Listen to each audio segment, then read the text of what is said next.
wake up and let the weirdness begin. It's the KVJ show to start your morning. Kevin is the host, and his skin pigment is whiter than Casper the Ghost. Virginia sounds like this. Nickname Vicious Beast, so don't get her pissed. It's Jason, talks like a spaz, and they love to talk about Bigfoot and stacks. So get ready, here we go. You're listening to 97.9 with the KVJ show. Hello, good morning. Welcome to the KVJ show. Happy Wednesday. Hello. What is going on, y'all? It's the Hump Day party. Yeah, it is. Hump Day party, I am in. Oh, yeah, why not, huh? Somebody's got his wolf shirt on today. Yeah, Look he at looks this. great, doesn't he? Oh, yeah. Looks good. Wow. Thought I'd dress up for World Record Wednesday. Oh, yeah, big one today, huh? Going after the jelly donut record? Yeah, these jelly donuts are hearty, man. Yeah. And I'm not really good at these eating challenges or these world record challenges. Oh, Pumpkin, don't talk yourself out of it before you begin. It's not that I'm talking out of it. I'm just speaking reality, dog. You can do it. You've got the wolf shirt on. Nothing can stop you. I do feel confident with a wolf shirt on. It is Yeah. weird how this is That'll kind of like my add to Sunday's it. best. That adds something to it. Yeah. Got your Braves cap on. They clinched the NL East last night. Got themselves another championship on their hands. In fact, I think they actually have more than the Yankees. I think I was reading this morning. A few more. But when it comes to the final, Yeah, they don't do as well in They- World they- Series, but really know how to choke in the end, Virginia. Oh, we know all about that here at the KVJ show. We do, man. I've decided to follow a choker. yeah, they beat up on the Marlins a lot. That's who they beat last night. Your Braves did. In fact, they beat them 11-1. Yeah. When the Marlins lose by a lot. I mean, they lost the other night 15-0. They lose last night 11-1.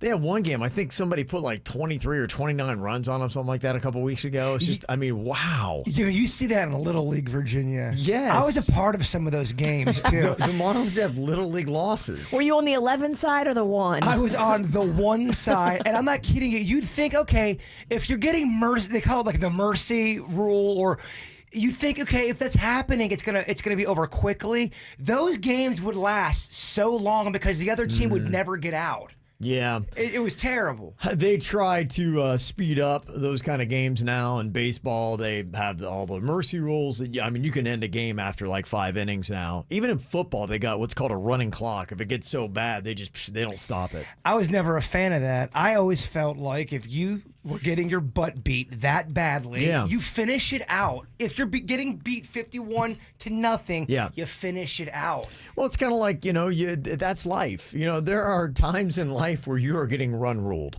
You just may feel like it's kicking me.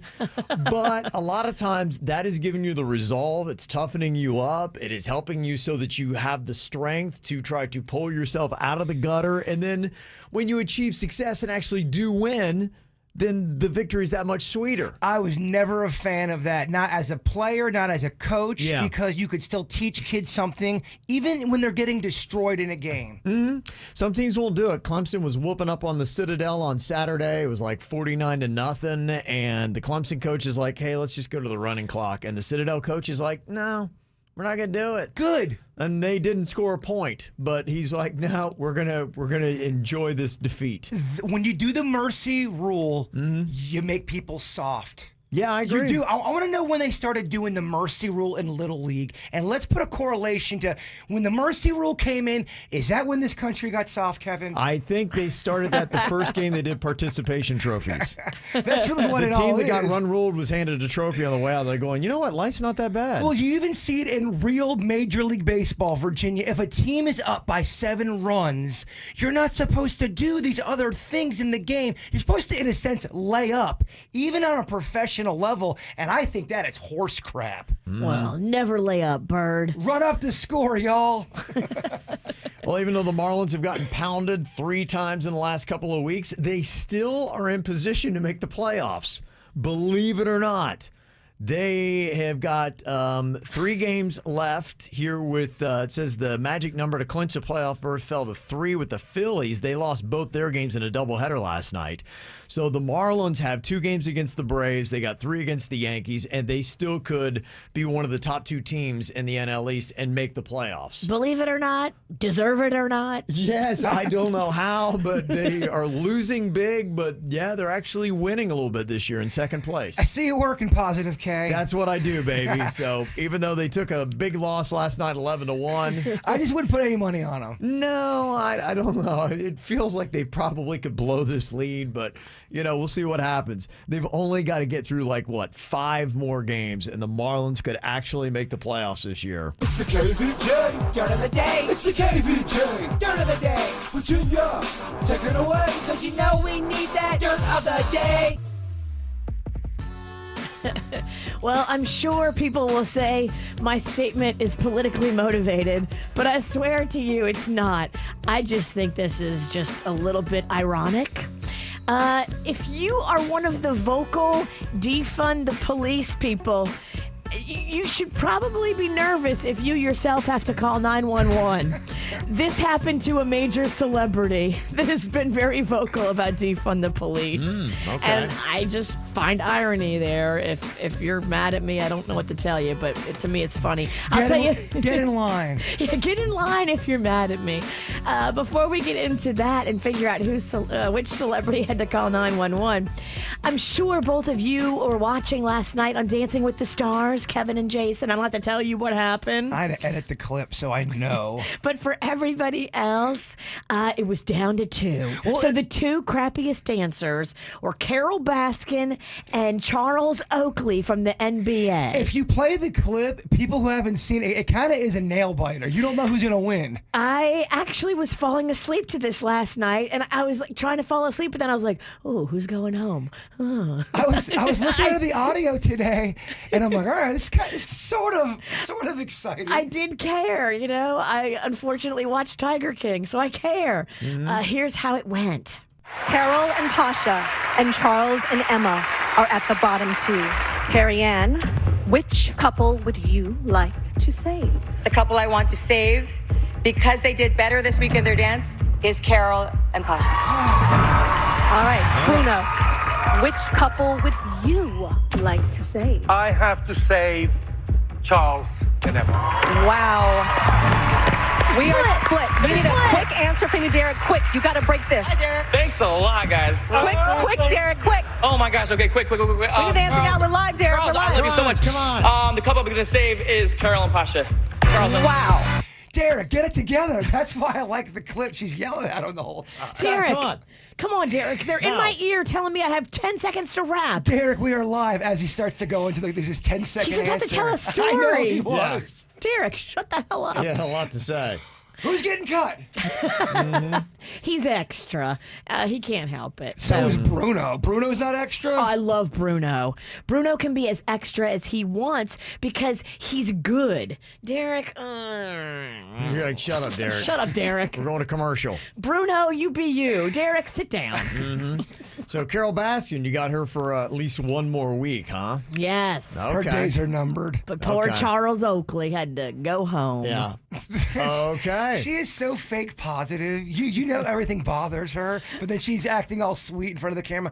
I just love it. I love it. It's great. She's plotting how she can kill Lady Gaga with the tiger right now. Gaga's days are numbered. Yeah, if Gaga does die in the next year by a tiger attack, you know what happened. Amen. Well, this is interesting, Bird. I know you watch Love Island. I don't know if you know specifically this character, Noah. Yeah. They kicked Noah off of Love Island because they went digging, and I guess Noah has been a gay adult actor in movies, and Love Island is like, hey, we're a heterosexual dating show, and we just think it's weird that you didn't tell us that you were in gay porn. So not to correct you here, but I believe it's not only heterosexual. It's because last season there was somebody that was bisexual on there, and she was going for a woman. Well, CBS says he is gone from the show, and people on Twitter are the ones that actually found it and found him in the adult movies and pointed it out to CBS. Did you think no one was going to find that out? Yeah, I think you have to tell them everything. I mean, they do a lot of looking into your medical history and all that kind of stuff to make sure you don't have the STDs. And they also want to make sure that, you're there for the right reasons. I think you're tested for all that stuff before you go in. I think you're right. I think they do. They give a blood panel to everybody. Good idea. It's a really good idea. So, yeah, you will not see Noah on there anymore because they found video and movies that he had done, man-on-man stuff, and he's now dating girls, and they were just like, you should have told the show that, is what they're saying. Interesting. Yeah, that's why he's not there. And then finally here, Alyssa Milano had to call the police the other night after spotting an armed gunman on her property. And it's ironic because she's been very vocally saying defund the police, defund the police. And I would be worried if I was a person that was like, defund the police, and then I needed to call 911 because the police are human. You got to wonder if they're like, let's go a little slower to Alyssa Milano's house because she's been trumpeting to defund us. I don't know. All of us are human, guys. But police did show up. So are you trying to tell me she needed the police when she was in danger? Yes. Oh, that's weird. There was a gunman on her property. The cops showed up, and they found out it was a kid with an air gun shooting at squirrels. Okay. That's a good dirt story. It's just a great dirt story, A good dirt story all around. That's what's going on in your dirt. It's time for viral audio. So how's your kids? How's your wife? Double rainbow all the way across the sky. Ain't nobody got time for that. Yeah, I had a little bit of an issue with this the other day. The show that did so well in the Emmys this year, S-Bombs Creek, that's just what I call it for radio because I just don't think I could get away with saying the actual real name of the show, even though it's spelled differently than a dirty word you can't say on the radio. Yeah, it's a smart move. I started watching it last night. You did? Okay. Yeah. All right. I liked it. How deep did you get? 10, 15 minutes, but I passed out, but I was into it. Yeah. I like the concept. Yeah. Well, a lot of people are now raving about it, and the show we talked about yesterday on the After the Show podcast is going to be moving to Comedy Central on October 2nd. You can start watching it there, and then it's going to have the last season finally added to Netflix. That was confusing for me for the longest time because I started the show and binge watched it on Netflix, and then it stopped, and then I realized that it's still running on cable, but it will all be there starting on the 7th of October. You can check it out, but a lot of people on TV, they had the same problem I did. Here they are trying to avoid saying the name of the show, S-Bombs Creek. The show up a creek whose name we can't say on morning TV. Can't say the name on TV, but it involves the creek. Now, we're not sure if we're allowed to say the name. Yeah. Our boss told us we can't say the name of the show. Renee didn't want to say the name of the TV show. Not really. She doesn't want to get in trouble. That is spelled S-C-H-I-T. Yes. Still can't say the name of the show that swept. You can't really say the name on TV, but Creek is in the title. The show that sounds like Splits Creek. We're talking about S Creek. S Creek is so good. Never seen Blank Creek? Can I say the name of the show? No, you can't. But it's there. People like it, and you can see it on Netflix and Comedy Central coming up. The best variety from the 2000s, 10s, and today, and you're home for the KVJ Show. 97.9 WRMF. What are you thinking about? What are you thinking about? What's on your mind? Are you thinking about? What are you thinking about? What you got on your mind today, Jay Bird? Well, thank you to all the kind people who sent me the devastating news that Sizzler's filing for bankruptcy. And I got to be honest, I thought they were already bankrupt about 5 years ago. Shocking, huh? I didn't think they were around. When's the last time you've driven by a Sizzler? It has been a minute for me. And it wasn't around here. It was up in my own home up Ohio, West Virginia. Okay, so Sizzlers were probably still around in the Midwest, you think? I remember there was one that I would go by every time I go to my grandma's in Parkersburg, West Virginia. Yeah. Well, because I loved it there. It's going, out of business. Their commercial for their super bar is starting to go. Is making the rounds again. Listen to how dated and how enthusiastic the Sizzler commercial is. And this is a new. No, this is from 1991. 91. Okay. Sizzler is the choice of America. That is great. You're a true patriot if you eat a Sizzler. Oh, you have to see the commercial. It is so 90s, very early 90s. Man, I remember that was fancy eats for us. If we were going to Sizzler, the Penningtons, that meant my dad got an extra paycheck, or you got something extra in his paycheck. It was a big deal. We would go to Sizzler too, but only on special occasions and only after church on a Sunday.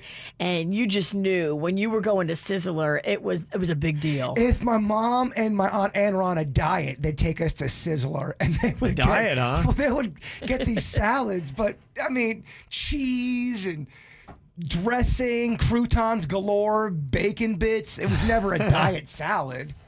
But we're eating healthy. It's about what's in your mind. Mentally, it was a diet. And if you were really good living, you got the steak, shrimp, and the buffet combo. Oh my gosh, that sounds expensive. I think it was $14.99. Ooh, that's too much. For all of that good food? No, my parents would have probably insisted that me and my sister only get the kids' meal. There was no steak and shrimp and buffet. How grossed out would you be if you had to eat Sizzler? Pretty grossed out. There's shrimp. I know too much to eat now at a low budget buffet. No offense, I just can't. What you got on your mind today, Virginia? So I'm thinking about doing a little lip injection. Oh, boy. I know okay. you said your daughter Caitlin did it recently. I have to call her and ask her how it was. Yeah. As you get older, you get these weird little lines around your mouth, on the skin part above your lip. You do? You do. Okay. It sucks. Okay. And when you wear makeup, which I do, you put it on top of those lines, and then some of those lines, it makes them look more pronounced. So you put on the makeup to make yourself look all one color and smooth, but then it makes the lines look worse. So I'm really thinking about this Friday getting a little plumpy. You look great. What? You don't have to chase it. You look great. Oh, I'm chasing it. I'm chasing it hard. But I think I have to go more conservative on the top and then, maybe more voluptuous on the bottom. Because have you seen those ladies that do too much on the top? They look like a duck. Oh, yeah. You've seen that, right? Oh, yeah. Yeah, the duck look is not what I'm going for. It does something weird because it's almost like you have a certain amount of space that you can fill on your lip, but they go too far and it starts pulling past where the color part is. You know how your lip changes colors from your face to your lip? Right. And it's pulled that skin out. And I get why they do it because that skin is where the little lines are. Yeah, and but so that doesn't change color, and that's what makes it look weird to me. Right. You don't even have the. I'm not kissing your butt, but you don't have the lines. So again, what do you chase it after? I don't get it. I do have the lines. I do. Maybe you just can't see them from that angle. I got great 20/20 vision. I just feel like if I get a little tiny fullness, that it'll change the lines. I got so many lines. I'm 5 years almost younger than you, and I have so many more lines than you. Kevin, He's too. just living harder. Well, you want to come with me? No, I'm accepting my lines. Kevin, your skin looks great. You're 5 years older than me, too. I got way more lines than you. In fact, people think I'm older than you. You're putting in a lot more effort than me, though. Well, I do live a little harder. Yeah, you do. Kevin doesn't sleep on his face on the floor next to his dog. Yeah, you're going after it harder than I am. I hear I'm you. laying up in life. But I think you both look great, man. Thank What do you. I know? Oh, you're sweet. Thank you. Here's a couple things, lines on the face and all that kind of stuff. They're brought on by many different factors.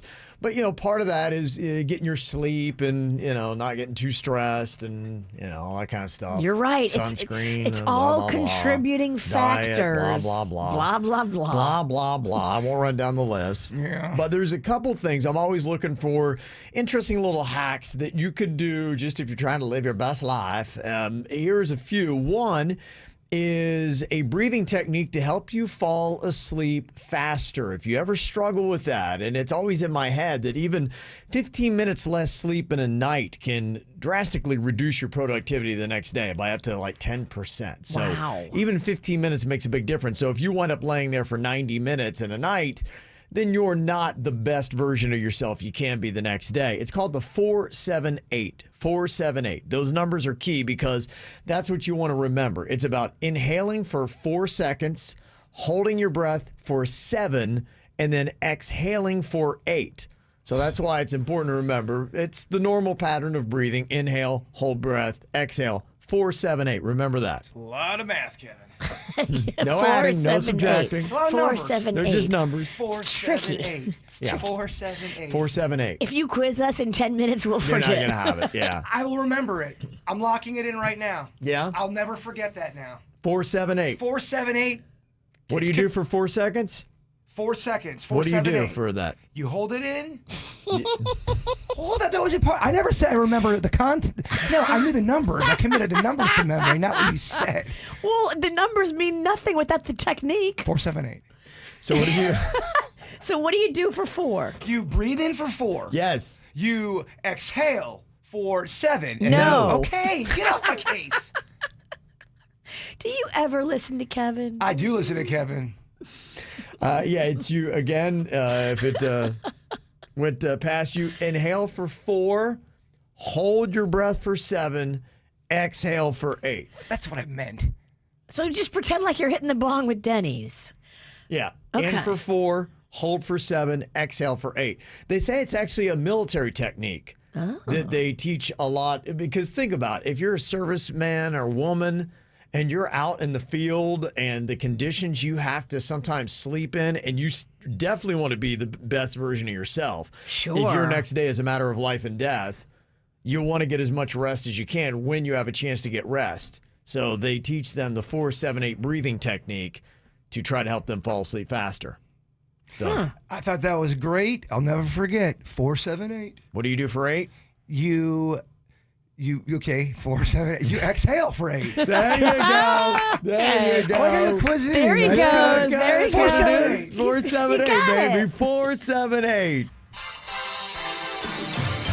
It's time to gain some knowledge. You learn more here than you would in college. We're the smartest radio station. We are the leaders in education. Is it truth? Is it lies? Kevin's the host. He's got beady eyes. Fact or fiction? Yeah. Here's what we got. A chance you to learn. Maybe picked up some interesting little factoids that you didn't know before. A little fact or fiction here. All right, first up here, we'll start with you, Virginia. Okay. All about entertainment today. What do you think about this? Is this fact or fiction? YouTube was inspired by the Janet Jackson-Justin Timberlake wardrobe malfunction at the Super Bowl. Is that a fact or is that fiction? Ooh. YouTube was inspired by it. It certainly was big. Yes, it was. What are we talking about, the event or the breast? The breast was large, but it was fun. Yeah, it was.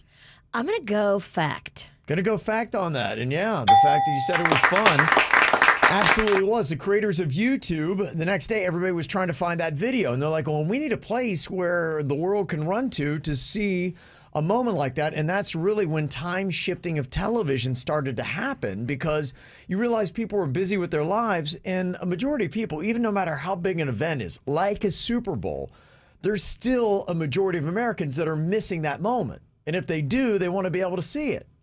And so it was on demand, and that's why YouTube was created. Fancy. Jaber, what do you think about this? We have got ourselves Google Images all because of Jennifer Lopez's infamous Grammys dress. The one that barely covered her. That's clearly, Kevin, fiction, a fiction. Okay. Now, that one is a fact. Yes, I remember now. So basically, our horn dog nature brought about both Google Images and YouTube. We need it. We need to see these celebrities naked or almost there. And that's why we have all these different platforms. All right, fact or fiction here. Got one for you about Hulk Hogan, Virginia. Oh, okay. Get him, brother. This should have gone to the bird. I mean, that's his boy. That's why you're getting it. Oh. It'd probably be a layup for him. Kevin Trickery. Okay. Is that trickery? All right, fact or fiction here. Because of trademark restrictions, Hulk Hogan was never allowed to wear the colors green or purple. What do you think? Is that fact or fiction? I'm looking at the bird. Look away, drink it in, Boy, stare. He's got a poker face. Because a lot of people are like going, why did you pick up McDonald's colors, dude? Yeah. I think that's great. Ketchup and mustard colors, it pops, baby. Get your attention. You got your attention. It's strong. You grew up a Hulkamaniac. Oh my, you ain't lying, brother. Yeah. I ate my vitamins and said my prayers. I'm going to say fact. Gonna say fact on that. Sounds silly, but wrestling is silly. I think we can all agree. It is so silly. Okay, well, that is a fact. Silliness theme stays with wrestling. It's all because Marvel Comics owned the Incredible Hulk. And if you think about it, green or purple, his shorts were purple and his body was green. And they said, if you're going to take the name Hulk, you cannot use either one of those colors because you're trying to infringe upon our likeness. That is fascinating. It's weird to see Hulk Hogan wrestle before he was red and yellow. He had just like blue trunks on. It looks odd. Did he get the name from Hulk, the comic book? I have no idea. It didn't matter. The Hulkster he still had to pay Marvel a little bit. Every time Hulk Hogan wrestled, they had to pay $100 to Marvel Comics. Really? For using that name. Yeah. Huh. Mm-hmm. Yeah, Vince McMahon don't like paying money out. Yeah, he did. He's like, oh, really? You can't come up with another name? I got to pay every time you wrestle.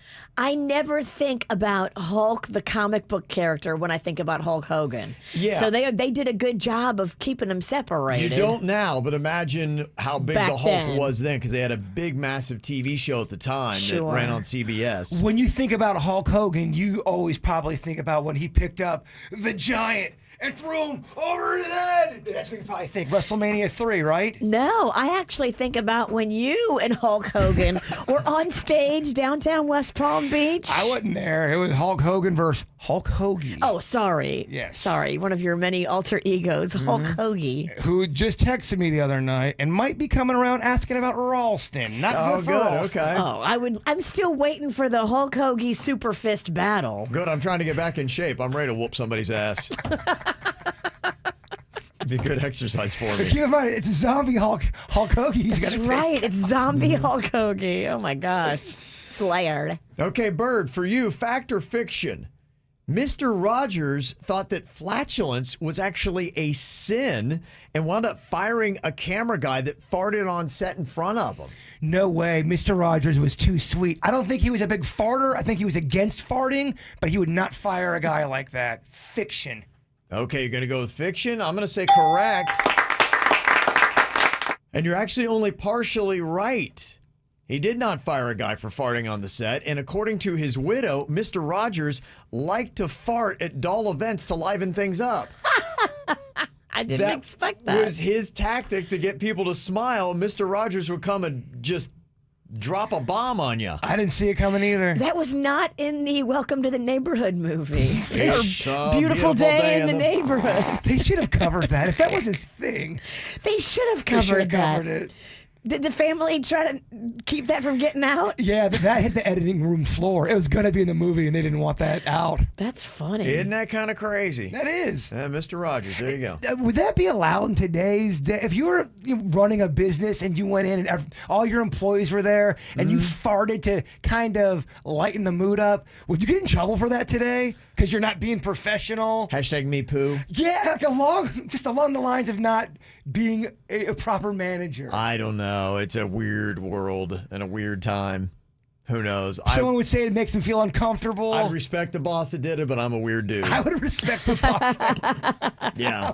We would laugh, but most people, I don't think would. I think you're brought down today if you do that. There's a lot of people that are just too stiff, and they don't think farts are funny. Or just any kind of horseplay. Yes. Mm-hmm. All right, last round here. Fact or fiction? Virginia, Barbie is supposed to be from Malibu, California. That's her hometown. Oh, I know, Kevin. Rocco loves Malibu Barbie. Oh, They have really? a whole series of new Malibu Barbie cartoons, and he wants to go to Malibu so he can meet Barbie. Oh, he does? He does. Wow. I always had the crush on Skipper. Skippin'? What was her name? Skipper. I always liked her as a You kid. did, huh? Oh, yeah, I liked Skipper. That's the one you undressed as a young boy. Yeah, I might have undressed some dolls. In that era, you could. Today? Yeah, again. Yeah. I don't think you're allowed to do I it. can't do that today. Leave Skippy alone. Fact or fiction? You have no idea what I said, do you? She's from Malibu? Yeah, she's supposed to be from Malibu, California. Fact or fiction? I believe that's a fact. That is incorrect. What? Barbie, oddly enough, is from a fake town called Willows, Wisconsin. Did they move to Malibu? They probably try to make her like a small town girl, and then she goes to California. I think that's it. I mean, keep in mind, she's been around since, what, like the 50s or something like that? Maybe even longer than that. Well, if the cartoon is correct that currently runs, because I do see it a lot with Rocco, she's with her whole family, her mom, her dad, her siblings, okay. and they live in Malibu, but maybe they relocated. Small town Midwest girl comes to California. That's yeah. part of the whole Barbie story, I guess. It is. The story behind the story. Yeah, would have got me too. I had no idea. And finally here, Jaybird, fact or fiction? Woody from Toy Story has a last name. Is that fact or fiction? Yeah, that's fact. It feels good. Locking it in. Gonna go with fact on that? Yes, he does. His last name is Pride. I have a feeling, and I don't know, but I'm guessing, I have a feeling it's probably after the country star Charlie Pride. Old school country star, old school country cowboy, Toy Story, just a guess, but who knows. All right, there you go. Hopefully you picked up some new things there, fact or fiction. So what all about? The education. Coming up here in a couple of minutes, we're going to ask you which is better and favorite little childhood character.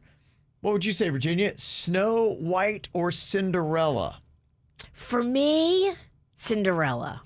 We are just always opposite. I just think the whole, you're in the castle and the prince, and now you got the setup. I mean, Cinderella is legit an awesome rags to riches tale. Okay, well, we'll make the argument on that. That'll just be one of the things you can sound off on the KVJ Show Twitter today. Got more coming at you next. Yeah, here we go.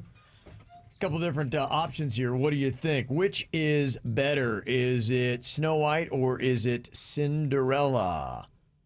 Virginia, you had a very strong opinion about this one. Cinderella all day long. I love the story. She was actually a riches to rags to riches story, which is like, wow, a lot in a lifetime. I know the riches to rags part. Yeah, so she... Oh, that's right. I it's been so long. I was a kid last time I saw it. She came from a wealthy father, right? Yes, it was the two of them. Okay. And then the father married the evil stepmother. And when the father passed away unexpectedly, Yes. the evil stepmother basically Right. made Cinderella wait hand and foot on the family and treated her like a servant. Mm-hmm. It was crazy. The story is just beautiful. I love it. And then Snow White, was she a princess or what was her deal? Snow White was just a... She had the seven just a girl? dwarves. She just lived in the woods with the dwarves? Yeah. And why was the witch, why the witch didn't like her beauty? Is that what it was? Because she was young and beautiful? Yeah. And the witch was jealous? Definitely. The witch started getting these weird lines by her lip. Yeah, and she was doing injections, right? The witch was doing injections? She's getting really just aggressive and angry. And it didn't look natural, if I remember right. Her Botox is running out. Yeah, and that's looked expensive. Weird. Yeah. That's the story. I forgot all about it. Maybe I see too much of myself. I'm a Snow in White. Snow White. I'm a Snow White man, and I hate to say it. Yeah, make the case for Snow White. Why is Snow White better than Cinderella? I'm gonna be a pig. I'm gonna be carnal. I just strictly like Snow White's looks better than Cinderella. It's blonde versus brunette. And it's not like it's blondes. I love blonde women too, but for whatever reason, Snow White. I'm attracted to her more than Cinderella. I feel like Cinderella's going to bring a lot of baggage in this relationship. Oh, interesting. Snow White, I think. No.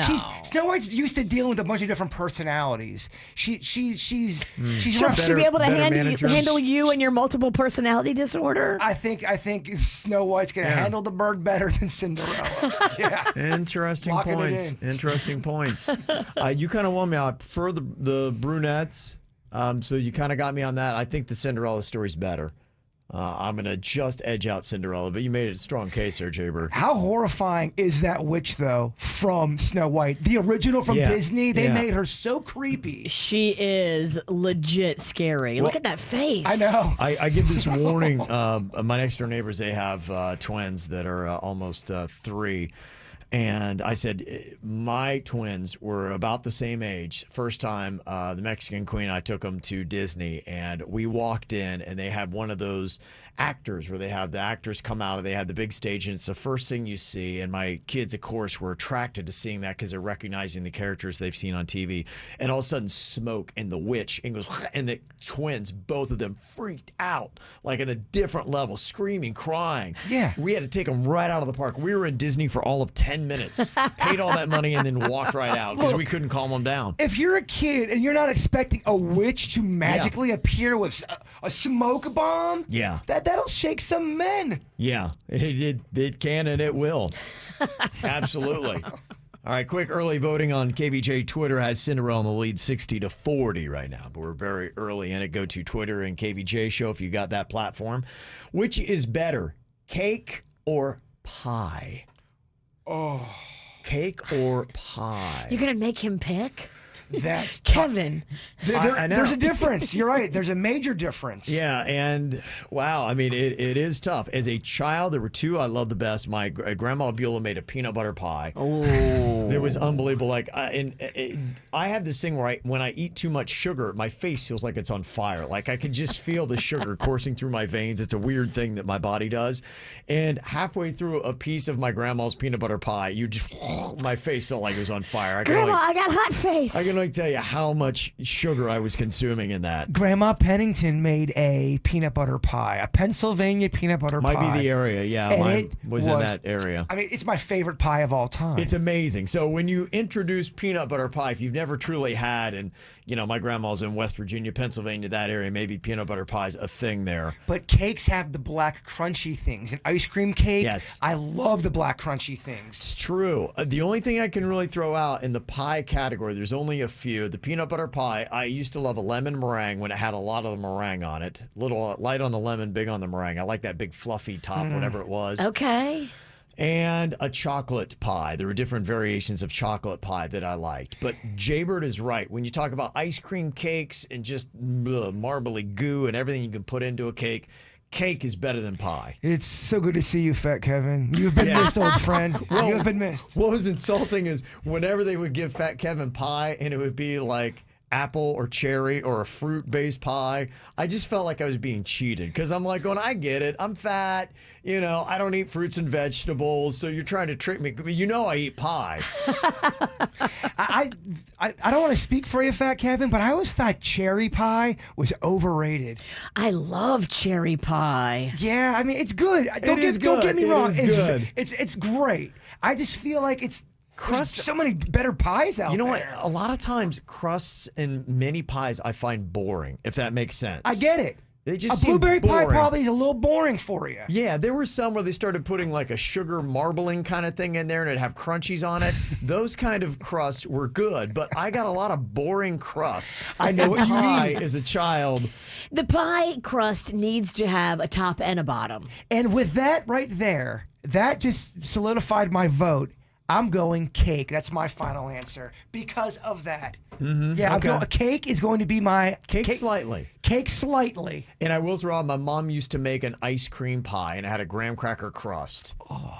And that is a strong entry for pie as well. Don't forget about the key lime pie. I mean, that thing is amazing. You're right. Pumpkin pie at Thanksgiving? No, I'm going pie. I keep saying cake, and I keep talking about I know. Chocolate layered cake with different layers of chocolate in there with the frosting on there. That's kind of what got me. Birthday cake. I love birthday cake. A good vanilla spongy birthday cake. I love birthday cake icing. Could you make a pie cake? You could probably get really creative and put it all together. I feel like I could make a pie cake. Try to challenge yourself. Put the best of every world of cake and pie together in one. I dare you to make a pie cake. I don't think you'll do it. I don't think you got enough cakes in the oven to do it. Mm-hmm. Okay. What does that mean? I don't know. But can we maybe do that and put that with our grilled cheese party on Friday? Oh my gosh. Okay, let me think about it. I'm gonna You need have to leave now to go home and I'm bake? gonna have to bake my ass off. Mm-hmm. It's a lot of work. Okay, which is better, swimming or sunbathing? Swimming or sunbathing? Swimming. I don't like to sunbathe. I have a fear of skin cancer, so I am not a sunbather. Sunbathing. I have a fear of drowning. Gotcha. Yeah, the thing I like about swimming, I like getting the sun. I do like being tan, getting the vitamin D. It's all good. Sometimes when I'm sunbathing, I just feel like I'm sitting there to cook.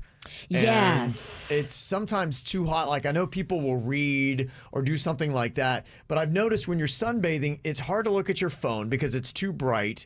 Reading a book, there's too much glare and it kind of hurts my eyes. So swimming, I think, is more fun. It's an activity and you can get your sun at the same time. I would have picked, because I'm not a great swimmer, I would have picked wading in the water.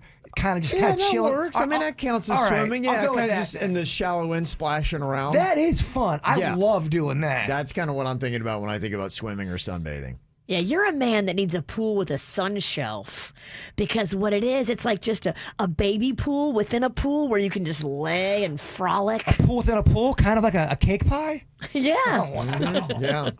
Yeah. Okay, what about online or at the mall? How do you prefer your shopping? Which one is better? Online. Okay. There's something about the experiential, though, going to the mall and seeing things. And for me, I need the visual being like, oh, wow, I like how they put that together. That helps me out. The thing that's tough, because I love online shopping because I get weird Bigfoot stuff or alien shirts. Every size is different. There's so many different manufacturers out there. You're thinking you're getting the same kind of shirt. A medium's not always a medium. And sometimes you'll order from the same company and they change up their sizes too. So I'm going to say, let's go to a brick and mortar. Let's go in. I want to see it. I want to feel it. I'm walking it in. Have you been in the mall recently?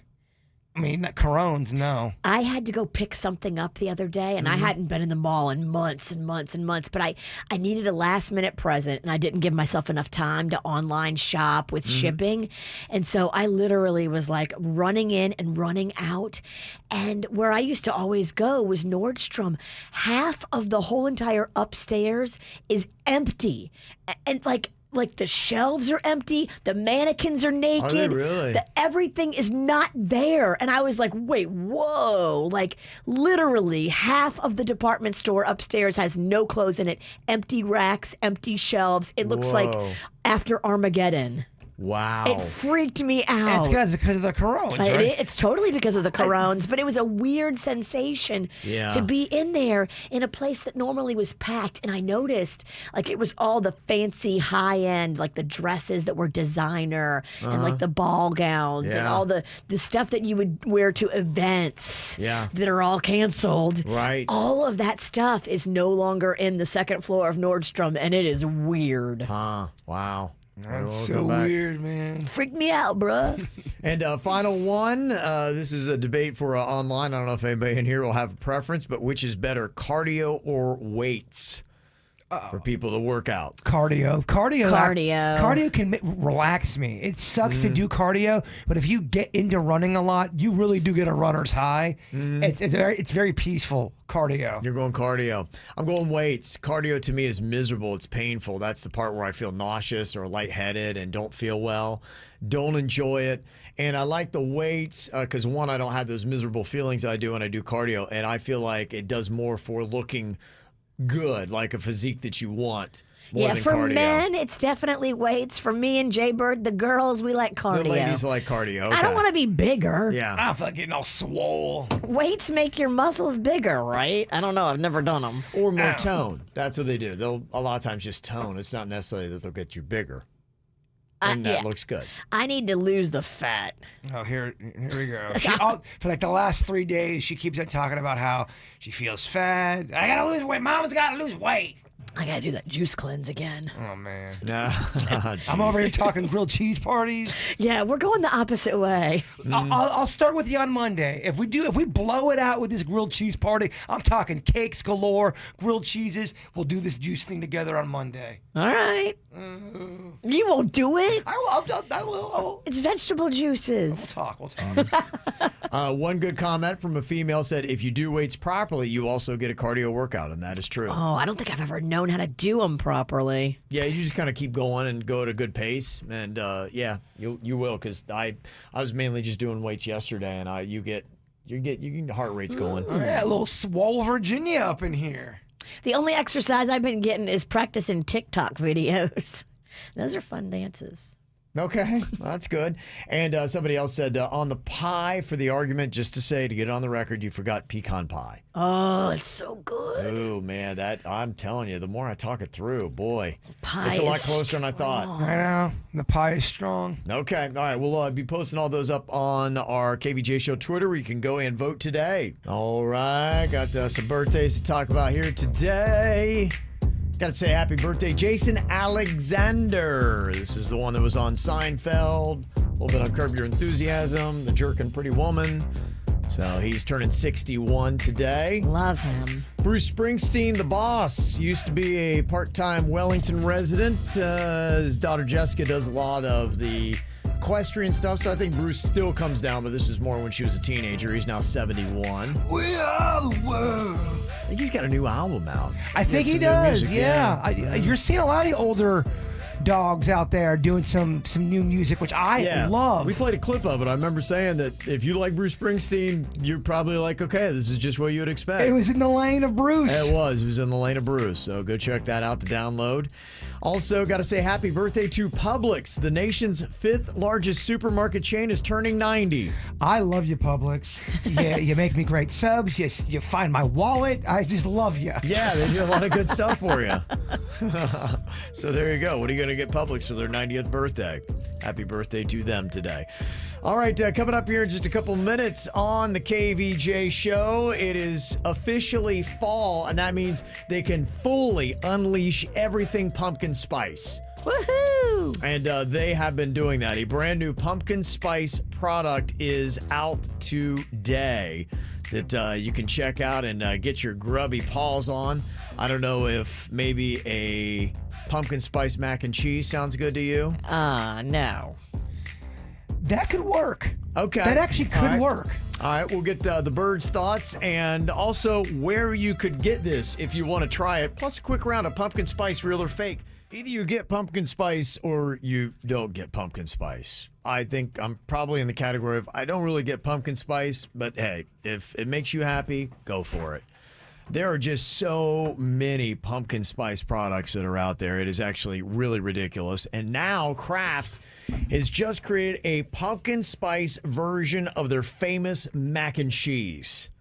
Pumpkin spice mac and cheese. Virginia, you said you weren't feeling it, Bird. You thought maybe it could work, though. I'm not a huge pumpkin spice kind of guy, but I think that could work. I don't think it's offensive. I think the cheese and the pumpkin, the spice, all of it could work very nicely. Okay. It all blends together and Yes. you'd be all right with it. You would, if I put it in front of you, you would definitely try it and you think you would like it. Yeah, it would be not offensive. Okay.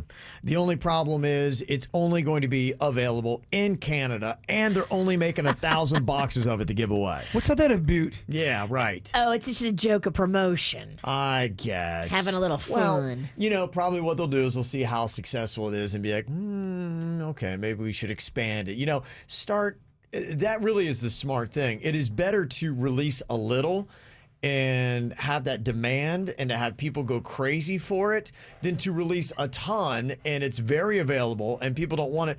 It really is, it's a human, just the way we're wired kind of thing. You look at the value of diamonds. You know, my wife was talking to me about schools that have wait lists. Everybody then wants to get their kid in there. Like, is it a good school? I don't know, but they got a wait list. You know, it's kind of like with the club. I know bouncers, they will keep people in a line. I remember one time there was a club I went by. There was 20 people in line, and I had to work the gig, and I walk in, there's 4 people in the club. I'm like, can we let more people in? They're going, no, we want the illusion that we're packed. I'm like, oh, my gosh. What an annoying club. That's so stupid. That's why I hate clubs. That's when you need to walk out and say, you know what, you're not the club for me. I couldn't. They were paying me.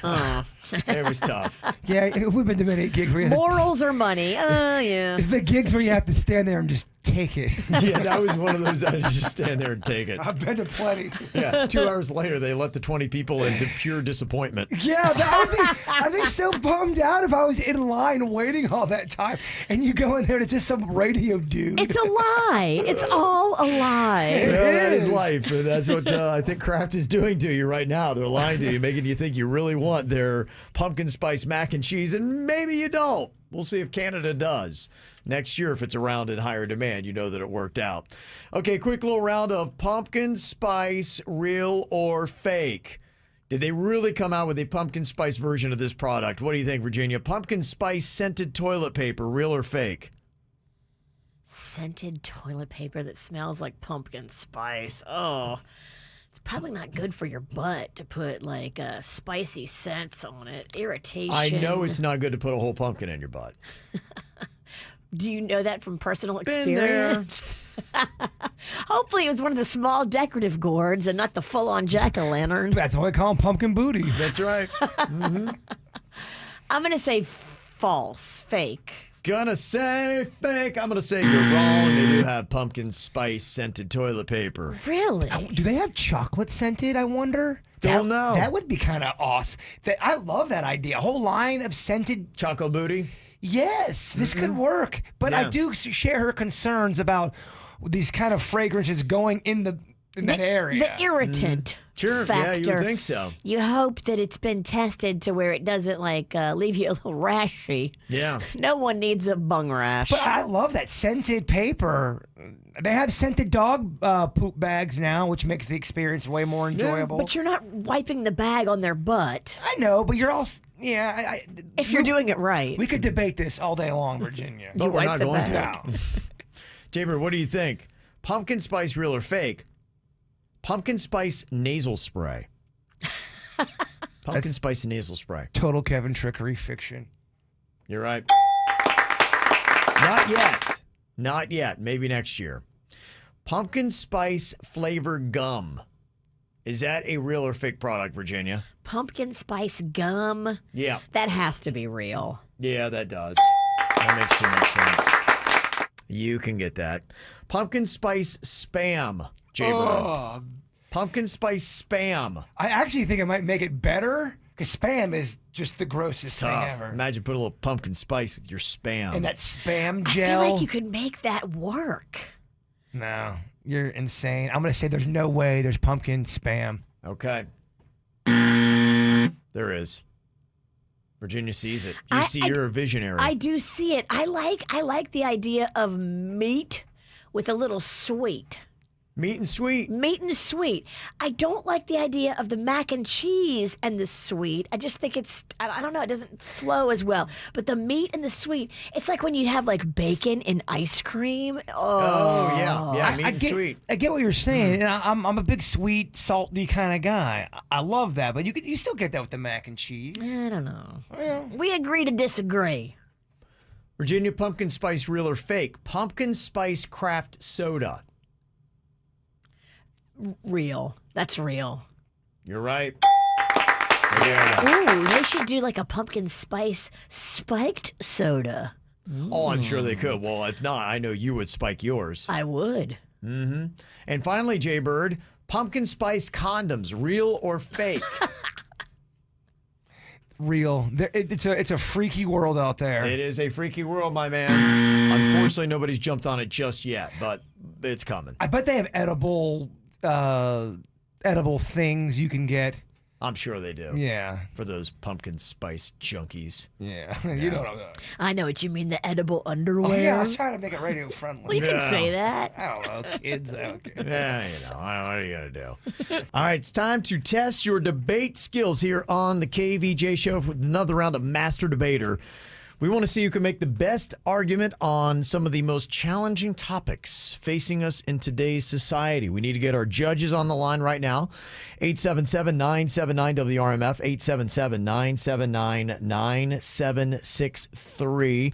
What you're going to be judging is you're trying to hear who makes the better argument. This is kind of like if you join a debate team, you'll be given a subject and you've got to try to argue that side of that subject. It's not necessarily what you personally believe, and none of these things are. So they're not a statement on what we personally believe. It's just a hard to argue topic, and you're presenting the best side of that argument. Because, Kevin, I have been yelled at before because of this game. Someone thought I was speaking my own opinion, and it really was not my opinion. It just fell to that. I was defending something I didn't even believe in. Sometimes you have to argue like Bigfoot is real. Okay, and then somebody takes the side that Bigfoot is real, and now Jaybird has to go against them and argue why Bigfoot is not real. It's the art of the argument. Right. Yeah, that is. The art of the argument, that's the name of the game, Master Debater. That's why you become the master of it. People still don't get that. I know. You keep repeating it.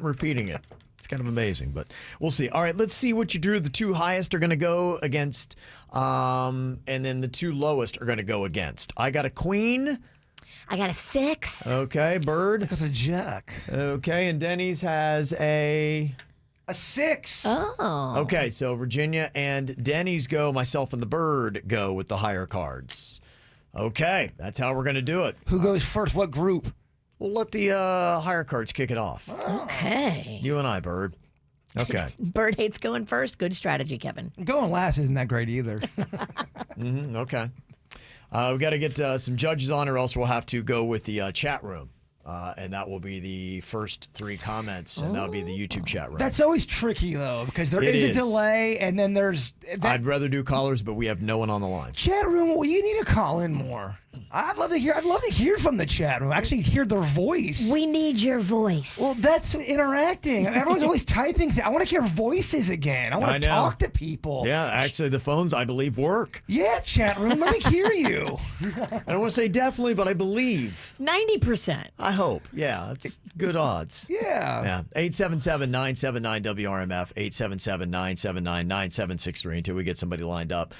We'll need to go with the chat room votes. So it is going to be a majority. We'll do the first 5. I'll have Suits. He will be watching the first 5 votes on it. And again, you're voting for who makes the better argument, not with what you agree with or anything else. It's just who you'd be like, wow, okay, they made a strong argument there. They presented good points. Who brought the heat? And I like this because this kind of shakes us. You know, we're all so entrenched in our opinions today that we don't listen to any other sides of any arguments. So to me, it's a good listening thing and to say, hey, you know, loosen up how solid you are on your convictions. Because in some things, you need to float a little bit because when you're presented with new information, it should change your opinion. If it's credible, good information, we should be changing our opinions. Okay, here we go. All right, first up here, Bird. I will go first because I know you don't like to. Okay. So you have the other one. Award shows should be canceled. I don't know if you saw the Emmy Awards. I think had 6.1 million viewers. That is the low. Was it the lowest ever? It's the lowest in a while, at least. I think it's the lowest in a while, at least. Yeah, they did say that. So there you go. So that is bringing up the argument here. Okay. Okay. Award shows should be canceled. Award shows shouldn't be canceled. They should just be redone. People still like them and they want to know who's getting the best, but do them differently. Cut down the time. Do them online. Yes, they should be canceled. They're losing money. They're losing ratings. All these actors do is get up there and give their political statement telling you what you should do. This is the worst bell. I don't know what's going on with this timer, Dennis. This is a new timer that you just threw at me here, and it's got dings all over the place. It dinged several times. What is that? It dinged twice in there. Yeah, so I think me and Kevin gave 5-second arguments. Yeah, it cut me off. This one? Yeah. That's not correct. You put 2 dings in that one. Okay. All right. We'll have to. Who won that one? That was a mess. All right. I think we're going to have to. I don't know. Let's move on here. All right. Let me see. We got Angie here from Hollywood. We have got Justin from West Palm Beach. And then we have got Veronica from Miami. I love it. Okay. All right. Angie, were you able to hear that first round? Yes, I did. Good morning. Okay. Who do you think had the better argument in that? I think Bird had the better argument there. Oh, look at you, Bird. They did have more time. We can throw it out, brother. No, it's all right. Justin, who do you think had the better argument? Good morning, guys. I'm going to have to go with Bird as well. Okay. All right. And to make it a slam dunk, Veronica, what do you think? Who had the better argument? Oh, my goodness. I actually didn't hear any of it. Oh, okay. Well, it doesn't matter. We already got to vote for Bird anyway. Let's hope the next rounds get better. Oh, sweet Kevin. I'm sorry that happened like that. Yeah. This isn't a strong start. All right. Hopefully, things can only go better, right? Yeah. Yes. Positive K. Yeah, get him. Okay. All right, Jaybird, next topic here in round 2. We're going to go to the old faithful ticker timer over here. Okay. Pumpkin spice is overrated.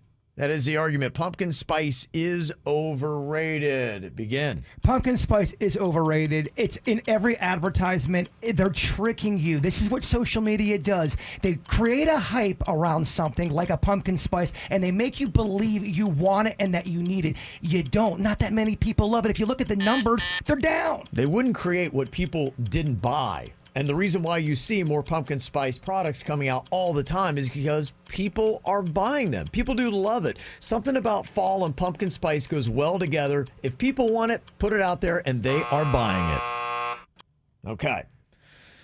All right.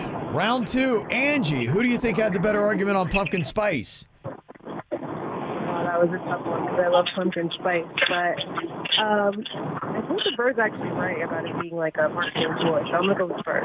Okay. All right. Justin, who do you think had the better argument there? I despise pumpkin spice. I'm going to have to go with Bird. Okay. And Veronica, who do you think had the better argument?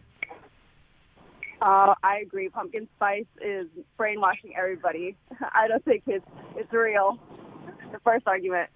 Bird. Okay, all right. So, Clay, Bird. I didn't even get 1 point in 2 rounds. Good heavens. Are they in a tornado? There's a lot of noise going on there. A lot of sounds. Okay, all right. So I am eliminated right away. Wow. Yeah, that was quick, huh? I feel like you got... And then bam. I don't think I won It's a fair tough round. It's all right, Bird. You're going on to the championship. That's fine. I'm happy to sit on the sidelines. I feel like there's an asterisk. Okay, here we go. It is Virginia versus Denny's. Okay. I hope you brought your game, Big D. To meet Bird in the championship. Big V versus Big D. This is... Oh, Big V. That's a weird... Well, if you've got a Big V, you look for a Big D. Am I right? Yeah. You are They really have to right. go together. You can't have little V and Big D. You're right. Yeah, it only makes sense. Okay, we'll go with one of Virginia's favorite topics here. We should keep daylight saving time. Oh. We should keep daylight saving time. Virginia, you get to go first. Thus, you get to pick the side of the argument that you like better. Okay. Oh, wait. Explain it to me again. We should pick daylight savings time means we continue to change the clock. So it means that we keep switching back and forth, and then, at certain times, we'll roll backwards. Sometimes we'll roll forward. I know I'm the dumb one, but someone's nipping at my heels. Okay, all right. I got it now. I almost argued the wrong side. I know I'm labeled the dumb one. There's enough dumb to go around. We can get a couple shirts. I just wanted some clarity. Okay. All right. We should keep daylight saving time. Virginia, you can start your argument now. We should not do daylight savings time. We should not be doing this thing because they've shown that people's health suffers. People's mental anguish suffers. It tricks people. And we need daylight longer in the day so tourism can do great. Don't do the switch. Don't be a bitch. They originally created it to help out the farmers. Our whole country revolves around agricultural, so anything that helps agriculturalism is proactive for Americans. It's not about the people. I get that it affects people's lives, but it's all about keeping our economy and keeping America awesome. Because I totally don't agree with this topic, by the way. Okay, let's see who had the better argument here. Angie from Hollywood. Angie, who do you think had the better argument there? I'm going to go with Big V on that one. All right. Big V. Bringing it big. Big V. Veronica from Miami, who do you think had the better argument there? You know what? I'm going to go with the second one. Anything that helps agriculture is helping out the economy. That's true. Okay. She is going to go with Denny's. All right. And we lost Justin. Apparently he fell off here, just to add to all the complications we got from this bit here today. Oh, man. You know what, though? You're going with it great, I think. Kevin's rolling with the punches. Roll with the punches, baby. That's all you can do, baby. That's right. When life gives you lemons, right? Well, yeah, we're having great fun. We're laughing. When life gives you lemons, make limoncello. Mm-hmm. And first vote from the chat room. We'll go for that for the tiebreaker. Ryan G. Denny's, because he said keep America great. Okay. Oh my gosh, Donnie. Is Keep that a political statement? America awesome. He said keep America awesome. Mine was more of a Bill and Ted angle. Great, and they hear you as a Trump fan, so you got a Trump vote. After this bit, Denny's has got to go answer his own hate calls. What do you love Trump? Might have to park this one for a while. This may be the last time you hear this bit. Damn, we killed Master Debater. No, this is fun. We're having a good time. Are we? I am. Denny's isn't when he goes to answer those calls. Yeah, good luck. Okay, so let me see. So the first one there, we're going to kick over to Denny's. Whoa, yes. Denny's. Oh, yeah. Somehow. Okay. All right, the next topic we have here. Overall, social media is a good thing for humanity. Overall, social media is a good thing for humanity. We're looking for the better argument here in Master Debater, not necessarily what you believe. You got 15 seconds to make your argument before Virginia takes over. Denny's, you may begin. I think social media is good for everybody. It keeps everybody tied together. In fact, if you write a letter back in the past, it would take 2 weeks for the person to get it, and you didn't even know if they were going to get it. Now you can have instant messages face-to-face with people and keep in touch with people that you don't talk to anymore. It's a great thing. Plus, it mirrors society. Overall, it's sad. Overall, it's bad. You know, social media is making kids keep their face in their screen all day. It makes you compare yourself to the Joneses. We need to live independently, not on social media. Don't be a sheep. Okay. All right. Let's see if Denny's can get himself a win there on that. Angie from Hollywood again. Who do you think had the better argument? I'm going with Denny's. Okay. Close the door here. It was Veronica's vote from Miami. Veronica, who do you think had the better argument? I'm going to go with Virginia. Social media is also not that great, especially today. Mm-hmm. Okay. So you thought her argument, she had a better argument than Denny. She argued better. Yes. Okay. Yes. All right. Okay. And we're going with the chat room tie, and it's going to Big D. Oh, Big D. Miho versus Miho finals. Miho versus Miho finals. Look at that. Okay. All right. So we got Jaybird and Denny's going to be meeting off in the championship Master Debater coming up here in just a second. Okay. Here we go. Master Debater Championship. Big V and Big D going at it. Oh, the Big D slapped me around. Yikes.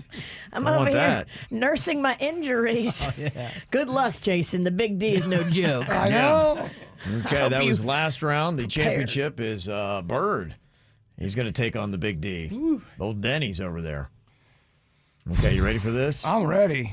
Okay, we'll let Denny's go first. I know you like going second. That's cool. Whatever you want to do. That means that Denny's gets to pick his side of the argument.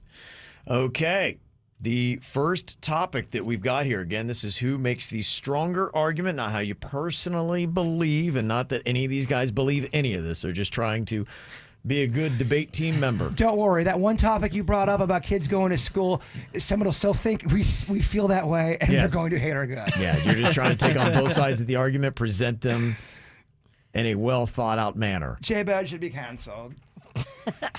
Okay, this one is, it is irresponsible to send your kid back to school at this time. That is the statement that you're debating. It is irresponsible to send your kid back to school at this time. All right, Denny's, your time begins now.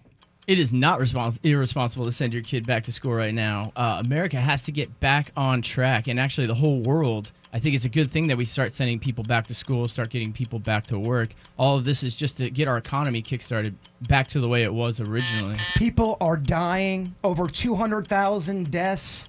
We can't bring the kids back to school yet because we haven't beaten this pandemic yet.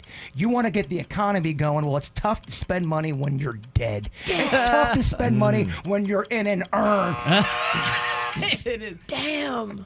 Okay. An urn and an urn. I think someone came up for the big D. Oh, yeah. Not how I personally feel. Just the game. Okay, and so Angie here from Hollywood, who do you think had the better argument, not how you personally feel?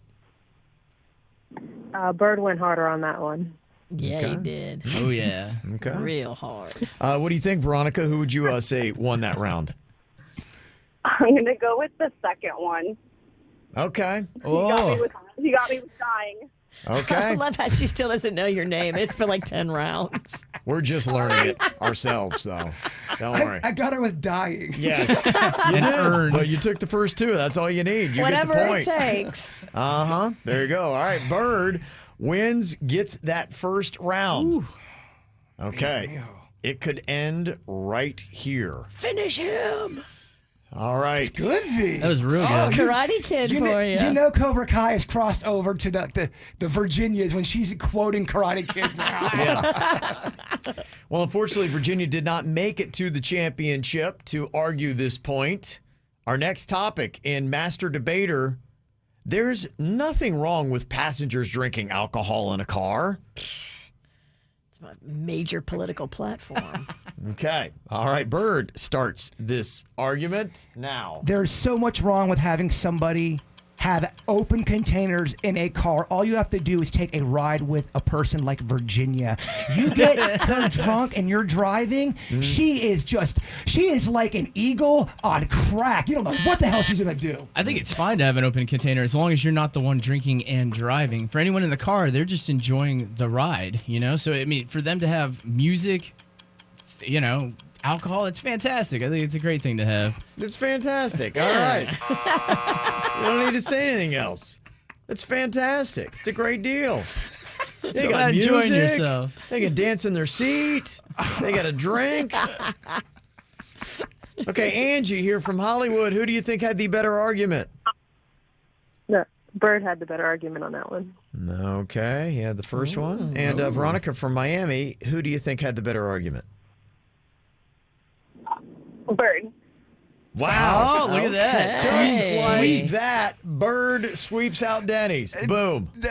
Denny's let the clock run too long on the last one. That's the only reason why they got. Because my You argument got to take it to the good. buzzer? You think they listen for that? Yeah, I think they do. I think if there's extra buzzer, I think they take away from Enjoy that. your victory, Yeah. Big B. Yeah. Sorry, Big B.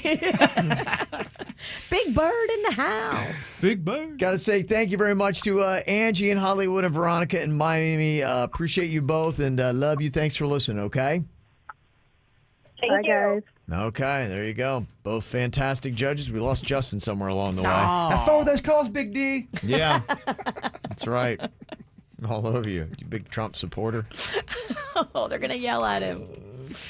Okay. Yeah, or they're going to go, hell yeah, it's going to be. You're right. Yeah, it's going to be somewhere down the middle probably. Coming up here, World Record Wednesday is on deck in just a bit. Jaybird is going to be taking on a world record with jelly donuts. Yay, that's fun, huh? Yeah, what a fun game. Yeah, there's a woman who broke the Guinness record for eating the most jelly donuts in 3 minutes. She downed 10 of them.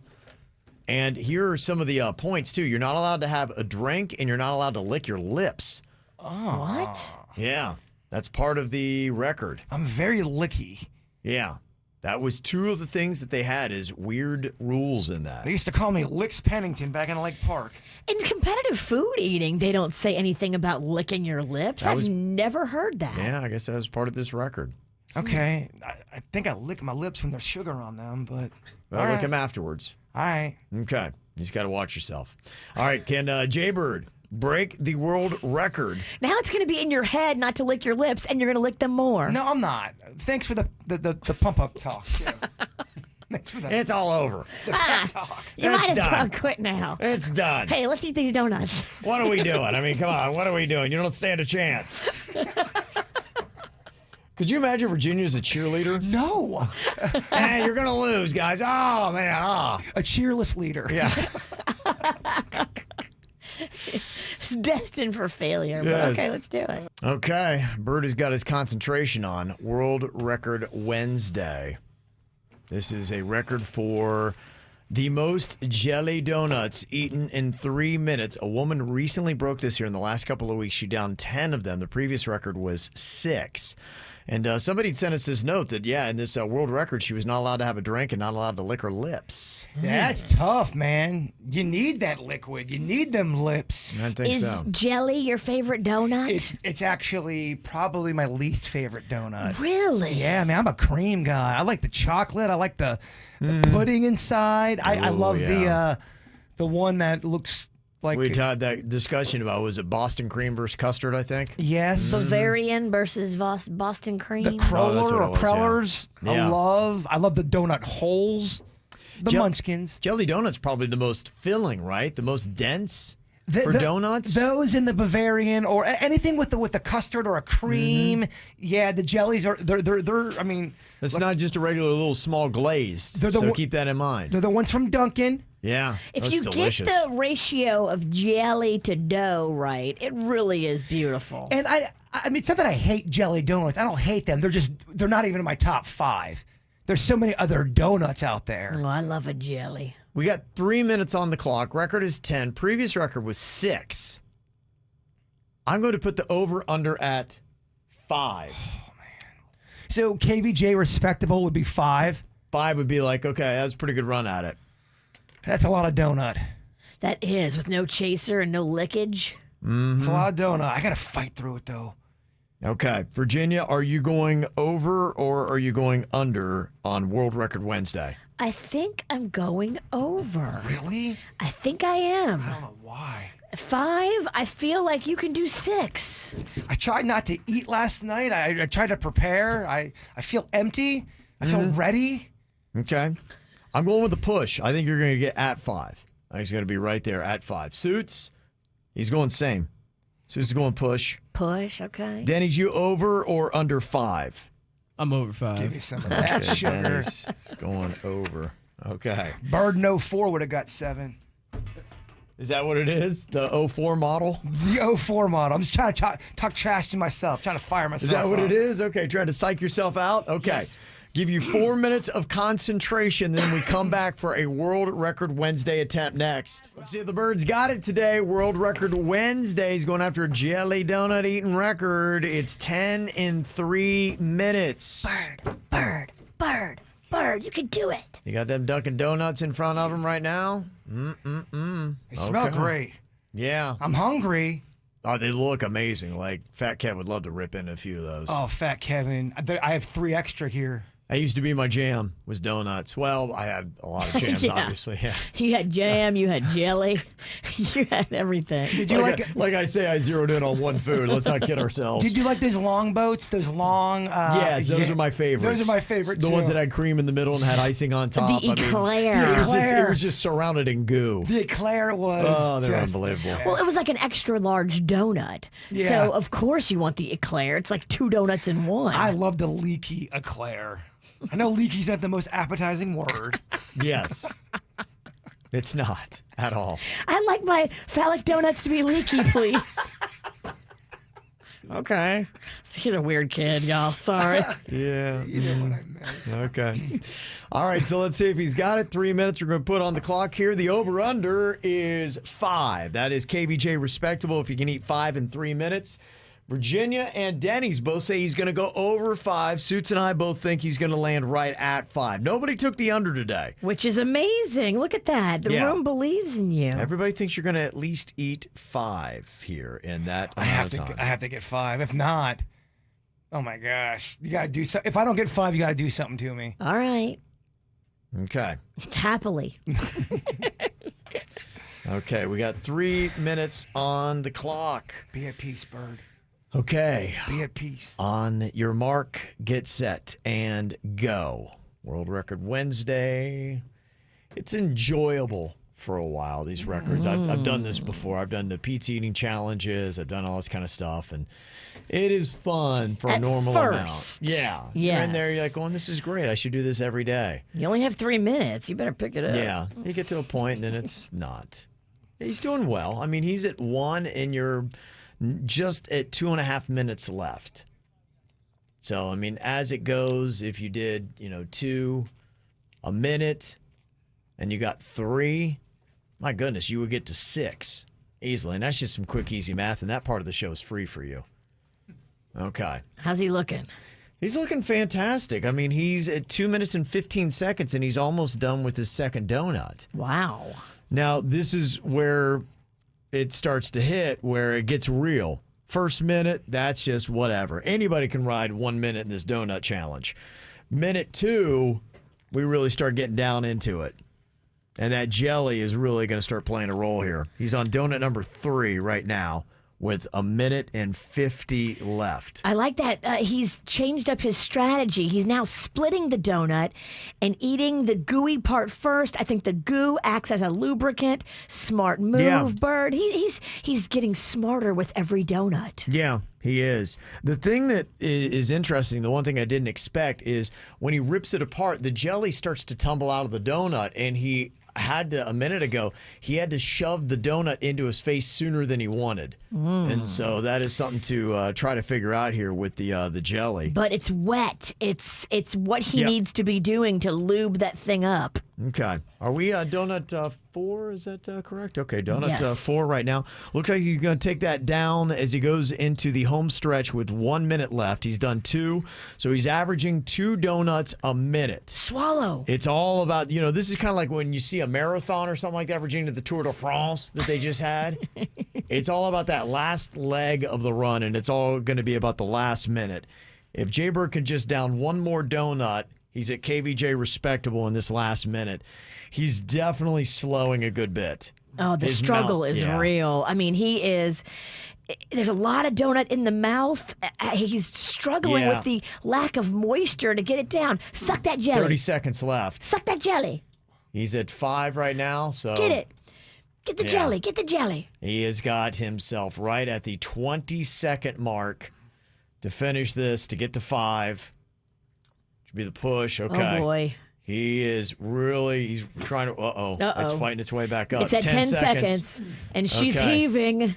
Okay. Red-faced. 5, 4, 3. Oh! Can he do it? 1 time is up. Alarm bells are going off. Okay. All right. He did not clear donut number 5. Okay. Yeah, is that a clear mouth, do we know, for the record? Or is it just in the pie hole? It's clear mouth. Oh. Okay. All right. Yeah. No one can understand you. You've got a mouthful of donut. Woo. 5 donuts. He's got tears coming out of his eyes. That was a challenge right there. Okay. Jelly all over his pants. So do we have an official mark and number on this, Denny's? What would we say is the official number? I mean, you'd probably have to go with 4, right? 4, okay. All right. 4 whole donuts eaten. Okay. Jay Bird. I ate 5, though. Yeah, you put 5 down. Had a mouthful of donut in the last second. You got a lap full of donut too. Congratulations! It looks like you got your period. What did you learn from that? Was there something that is a new revelation after trying that you didn't expect? They were because they were a little older. They were a little drier. I think fresh donuts right out would have been. That's an interesting look at that. It was. Virginia was right. I was nodding my head. The jelly was acting as a lubricant. It got very dry. My stomach felt okay. I couldn't swallow them quick enough. They wouldn't go down. They wouldn't go down. Okay, I feel like I could have eaten another donut. So you need like super fresh. And then do you think there's something you could change on the eating technique? Yeah, I was going to. I should have done I was starting to rip the donuts after. Were you going too big of bites, too big of chunks, do you think? The first round, I was eating just a big bites and then chewing. Yeah. If I would have just eaten like the little typewriter method, pull and eat, and keep going that way. Smaller portions, keeping your mouth clearer. And I think that Dunkin' has a fatter donut. I really do think they have a bigger donut. Krispy Kreme has a smaller jelly. I mean, you get more donut with Dunkin'. I don't know what donuts she used. Yeah, I don't know what donuts she used either, but it would be interesting to see that and see the comparison in size, because all donuts are not the same size. Yeah, no, they're not all created equal. Good point. Much more to learn. Yeah, a lot of respect there. Jelly everywhere. World record is safe at 10 in 3 minutes. The other record was 6, which you were really close to the old record. The tears are streaming. Oh, yeah. Oh, gosh. You look like Rocco. You got donut on you and you're crying. I feel like I gave a COVID test. Did I shove donut up my nose? Why am I tearing? Coming up here in just a couple minutes. Last week, we were talking about this guy who was saying why 1950 was a much better decade than 2020, and I made the argument saying, I don't know. There's a lot of holes I could poke into 1950, and one of those was, how they regarded women in society at that time. But let's even rewind the clock a little bit more to the year 1939 to get perspective on what it was like to be married right before World War II. This is a marriage test. You know how they put these in all those relationship magazines now, Virginia? I do. What gave you positive scores if you were a woman in 1939, and what would they take points off for? Very interesting stuff I got for you next. More KVJ Show right now on 97.9 WRMF. What would it have been like to be married in 1939, especially if you are a woman? We were talking a little bit about this last week when there was an author that was trying to make an argument that 1950 was a much better decade than 2020, and why. And I had a lot of points to that, whether it be rights for women and social justice and all those kind of things that, I think every era has its period, but I would much rather be as crazy and as bad as 2020 is. Oddly enough, I'll take 2020. Over 1950. You do dislike the 50s. You hate sock hops and poodle skirts and everything it stands Malt for. shops, all that Doo-wop. stuff. You really don't like doo-wop. Oh, my gosh. Good night, sweetheart. Well, yeah, if somebody's doing doo-doo-doo-doo-doo, Kevin wants to fight you. I don't know what it is. I hate the 50s. But how about this? Think about this marriage test that just popped up. It's kind of going viral today. A lot of people talking about it. From 1939. Gives you a little bit of a perspective of what the woman's role was in American society right before World War I. This is the year that Hitler starts invading Poland and all that kind of stuff is going on. So that's where we are in the world. Here's what a woman in America was doing. And this marriage test basically tells you everything. Virginia, you can keep a score here. We'll see what kind of a wife you would have made in 1939. I can tell you right now, the 30s would not have liked me. I don't know. The 2020s don't like you that much either. I'm just kidding. Here are the things you got to remove points for. I'm donut drunk. Okay. You're going to take 5 points off of your score if you flirt with other men at parties. You're going to take... What's that? What's flirting, though? Just even talking to somebody back probably then? Just you make eye contact. Yeah. If you are suspicious and jealous, take off 5 points. If you don't like children, take off 5 points. What if you have them and you don't like them? Take off 5 points. Okay. Here's some other ones. This is 1 point. All these. Wears soiled or ragged dresses around the house. In 1939, if you're a wife, you got to remove a point for that. Soiled dresses? Does that Yeah. mean you're pooing yourself? I don't know. I think that still holds up for modern times. Yeah, 2020 doesn't like pooing yourself either. In fact, that feels like that should be higher than 1. Yeah, I'm actually on the side of that one.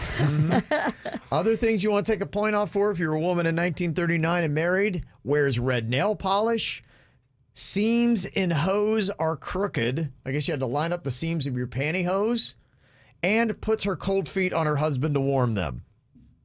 Those are all 1-point reductions. Virginia. Okay, now you get to add to your score. Okay. You get a point if you have meals ready on time. If you're a good hostess, even to unexpected guests, you get a point. I don't think I'm going to be a good hostess to unexpected guests. No. That's what they said in 1939. You can play a musical instrument. You can carry on an interesting conversation. You get a point. Okay. It says if you have a good sense of humor, you're jolly and gay. You get a point, ladies. Okay. Do you dress up for breakfast? Because if you come down looking all raggedy and all that, that's not good. You get a point if you actually dress up and look presentable and attractive for breakfast, Virginia, in 1939. You get a point if you're a neat housekeeper and if you personally yourself put the children to bed. Because your husband's so tired. He can't do that. Don't bother him with those kind of chores. He's so tired talking to other women. Yes. And this is what I love. Listen to this amazing contradiction in 1939 here from this marriage score chart. You get plus 10 points, Virginia, on your score if you send the children to church and you go yourself. And here's the bonus. You get an added point if you let your husband sleep late on Sunday and holidays. What? So you go to church and he sleeps in? They're strongly telling you by giving you 10 points on this score. And I'm sure women want to be the perfect wife in 1939. So what they must do to do that, stronger than anything else they put, you take the kids to church by yourself and you let your husband sleep in and he doesn't do anything. Pray for him while you're there. How about that, huh? So the husbands wouldn't go to church back in the day if they were sleeping in? I don't know. Not in my family. I thought church was even bigger back then. It was, but yeah, I thought that was an interesting contradiction. I'm like, wait, what? That is weird. That is wrong and not even biblical. So if you got less than 24 points, Virginia, you're a very poor wife in 1939. I'm not good at math, but I think I got -5 points. Okay, you're a terrible wife for 1939. Terrible wife. They did have expectations for husbands, though, as well. In 1939, here's what made you a good husband. Okay. Were you a steady worker and good provider? Amen. Better be. You got that, Kev. You got 5 points. I get 5 points. You give your wife ample allowance. You got it. 5 points. I do that. 5 points on that. You frequently compliment your wife's looks and cooking. You do it. I do that. Yeah, absolutely. You remember birthdays and anniversaries. Okay. We've fallen off slightly. When's my birthday, Kevin? Huh? When's my birthday? Well, I think you're talking about your wife, But right? I just wanted to. You should know my bride. She's your work wife. She's your work I'm your wife. work wife. May 10th. Boom. Oh! So I get my 5 points? You get it. You get it. You get it. You get 10 for that, baby. You have a date with your wife once per week. 5 points. You do that. Yeah. You're good about that. Absolutely. I'm a great husband in 1939. So far, you've checked every box. Reads newspaper, books, and magazines aloud to wife. Okay, you don't do that. If I would do that, my wife would be like, would you shut up? You're annoying me. Please. You can't read to yourself? She would hate that. Totally. And you leave car for wife on days she may need it. Yeah. Now, actually, the reverse is true. My wife every now and then will leave the car for me when I need it. Well, yeah, you're right. Yeah. Kevin's the wife. I got a perfect score on the positivity. Now, there are negative things that you can do, too. If you were a man in 1939 and were married, these were all negatives. Still staring or flirting with other women, you get dinged 5 points for that. Good. You fail to come to the table promptly when a meal is ready. You take off a point for that. Okay, I agree on that too. Yes. You compare your wife unfairly to mother or other wives. Wait, are they encouraging you to have other wives, or are they talking about the other women you've married before? Other wives that are married to other dudes. Yeah. Okay. So don't compare your wife. Right. Publicly praises bachelor days and regrets having married. Oh, You that's take off a point depressing. for that. If you're out and you see a guy who's with his wife doing that, that is uncomfortable. I've seen that. I've been out before, and there's been like that loud, drunk guy just talking about how he has so much regret, not just about her, but the kids. In front of her? In front of her. The kids weren't there, but she was like just putting her head down. I wanted to leave. Oh, when couples start fighting in front of groups of people, it's the worst. Hopefully she's putting her head down to look at her phone to find a divorce attorney. Girl, go on Plenty of Fish. Yeah. Wow. Other things to get you dinged as a husband in 1939. You will criticize your wife in public. That's 5 points off. I hate that. Oh, that's disgusting. Neither should do that ever. Take right. it behind the scenes. You lose a point if you leave your shoes in the living room, and you lose a point if you belch without apology.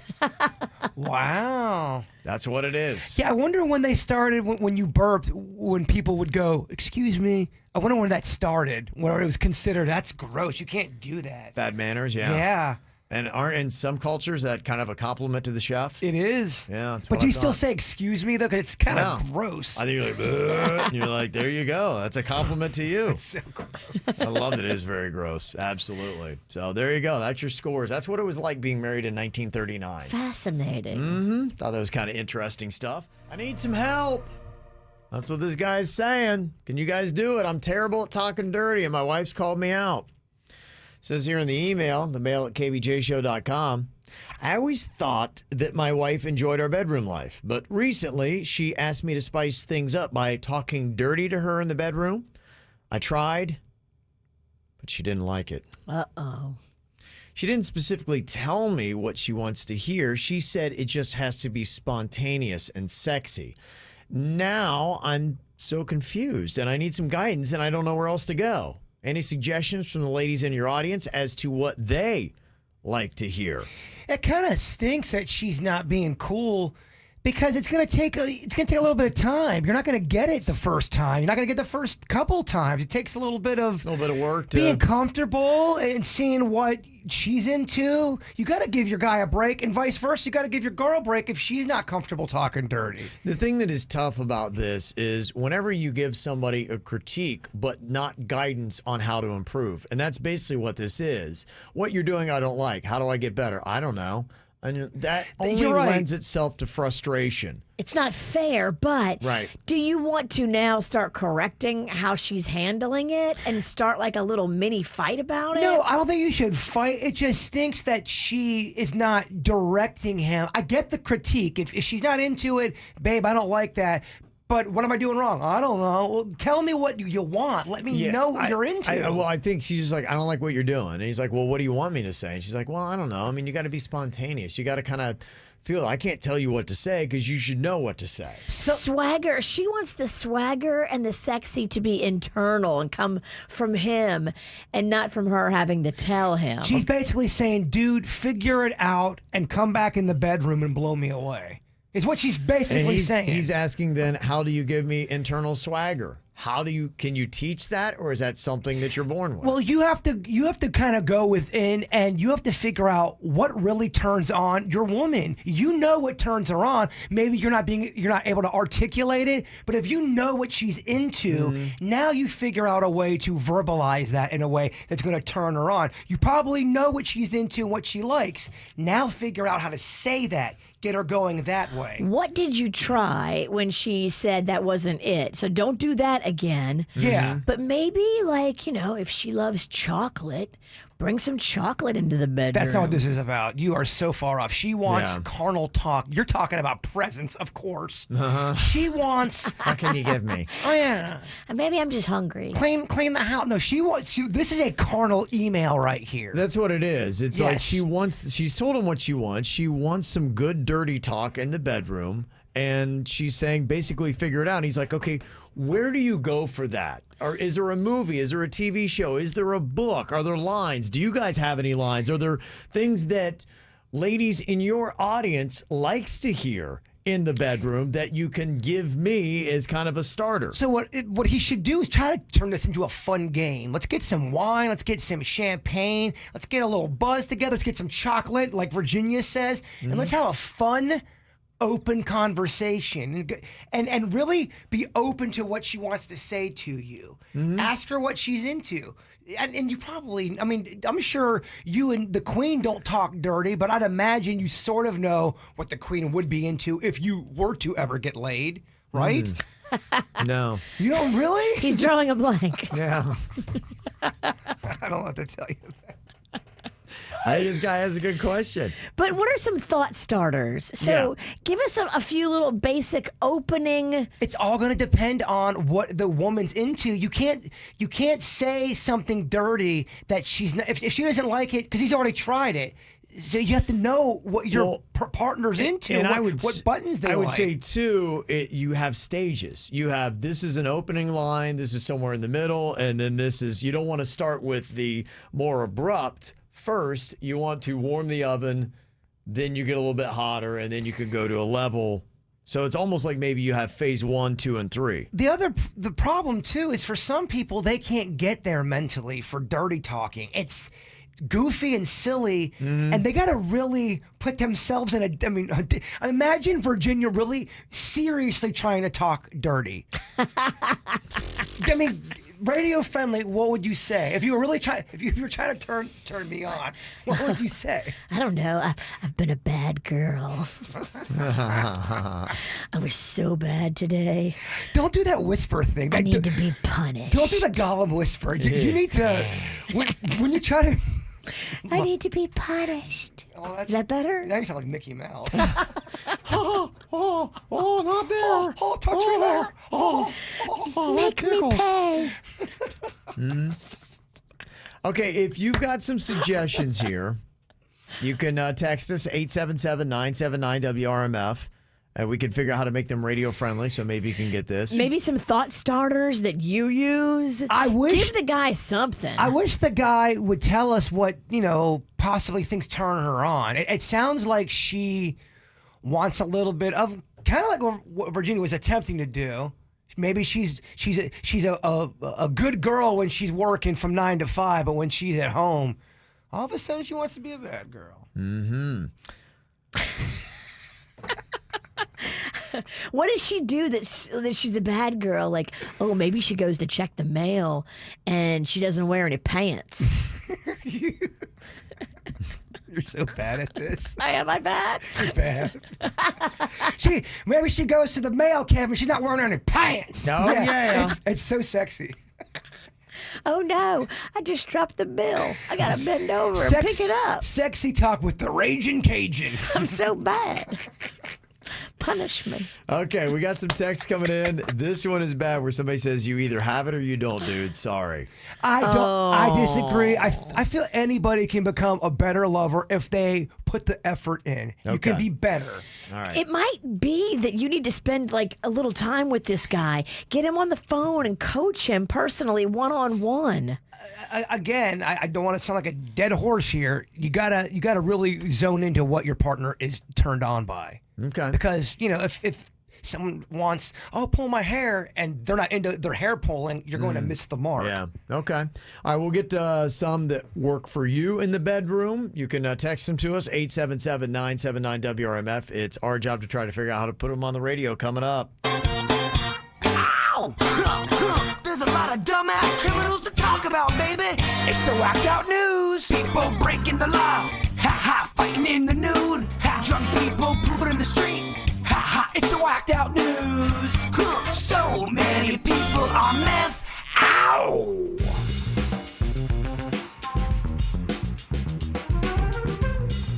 Well, 2020 wasn't scary enough. I thought this might be the most horrific term that I have heard yet. The National Weather Service has introduced a new moniker talking about this tropical storm Paulette the moniker zombie tropical storms. All right, what the heck is a zombie tropical storm? Come on, do we need this in 2020? A zombie tropical storm? Does that mean that Paulette kind of went away and we moved on? I mean, we got all the way to beta, didn't we? So Yeah. Paulette came back to life? Kind of like Hulk Hogan. Wow. Yeah, it's a zombie tropical storm where basically it formed like earlier in September, and then you think it's gone, and whoops, nope, here we go. I wonder how often that happens. I've never heard of a zombie tropical storm. This is a new one. Think about it, though. It's 2020. They're looking for those big, salacious headlines. It might be a thing that happens all the time, but they're going, oh, zombie storm. We're going to freak people out all over. They got me. they got the Raging Cajun, Kev. I know. Oh, the zombie storm, y'all. A You're zombie coming storm. coming in hot, coming in wet. Look out. Yeah, so it was a tropical storm like 5.5 days, then it petered out, and now it's back to tropical storm again, back to life. Zombie tropical storm. There you go. That's what we got. That's a new one for you. There's a man in Clearwater that claims a dolphin attacked him. Oh, geez, we got to worry about dolphins attacking us now? They're horny. They will absolutely go after humans and hump you. The football players or the animal? I think both. Oh, no. Yes. Just kidding, Miami Dolphins. Not too, it bit me. Yeah, this guy says he was just swimming when he noticed a large dolphin near him. He says as he turned to swim away, the dolphin bit his hand, causing lacerations. Oh, my. He was taken to the emergency room and received treatment. Now, he insists the bite was caused by a dolphin, but some experts who love dolphins say it's difficult to tell from the photos whether the bite is actually from a dolphin or not. They say those dolphins are super, super smart. How smart are they? I don't know. I never hung out with one. I mean, they call them the human of the sea. They do? I think so, right? The human of the sea? Oh boy. I think they... no, Who's they? The voices in my head. The Penningtons? Okay, if they is the Penningtons, it's probably nonsensical. I thought the dolphin was the human of the sea. Or the human fish. I don't know. Yeah. 2020, bro. Let me back out of this one real quick. Boy, this guy's got a lot of energy. Dude in the Keys, Big Pine Key, ingested 4 baggies of heroin. Oh, no, dude. Yeah, he ODs. They bring an ambulance, find him in his bedroom. He's got pretty much everything laying all around him. You're like, okay, we know what's going on. So they take him to the hospital. On the way, he just springs up and sprints out the back of the ambulance. And you'd be like, okay, what do you do then? They called the cops, and they later got him and then arrested him for possession and use of heroin. I wonder if they hit him with that Narcan and maybe it had he sprung up and sprung out. Wow. Maybe, yeah. Dang, that's crazy. That'd be like, okay, there he goes. All right, well, he's looking better. Yeah, he'd be all right. He just jumped over a car, so I think he's going to be okay. It's going to be interesting to hear the explanation on this from Apple. I think a lot of you know what Siri is. That's their own AI personal assistant that you talk to your phone and Siri gives you suggestions back.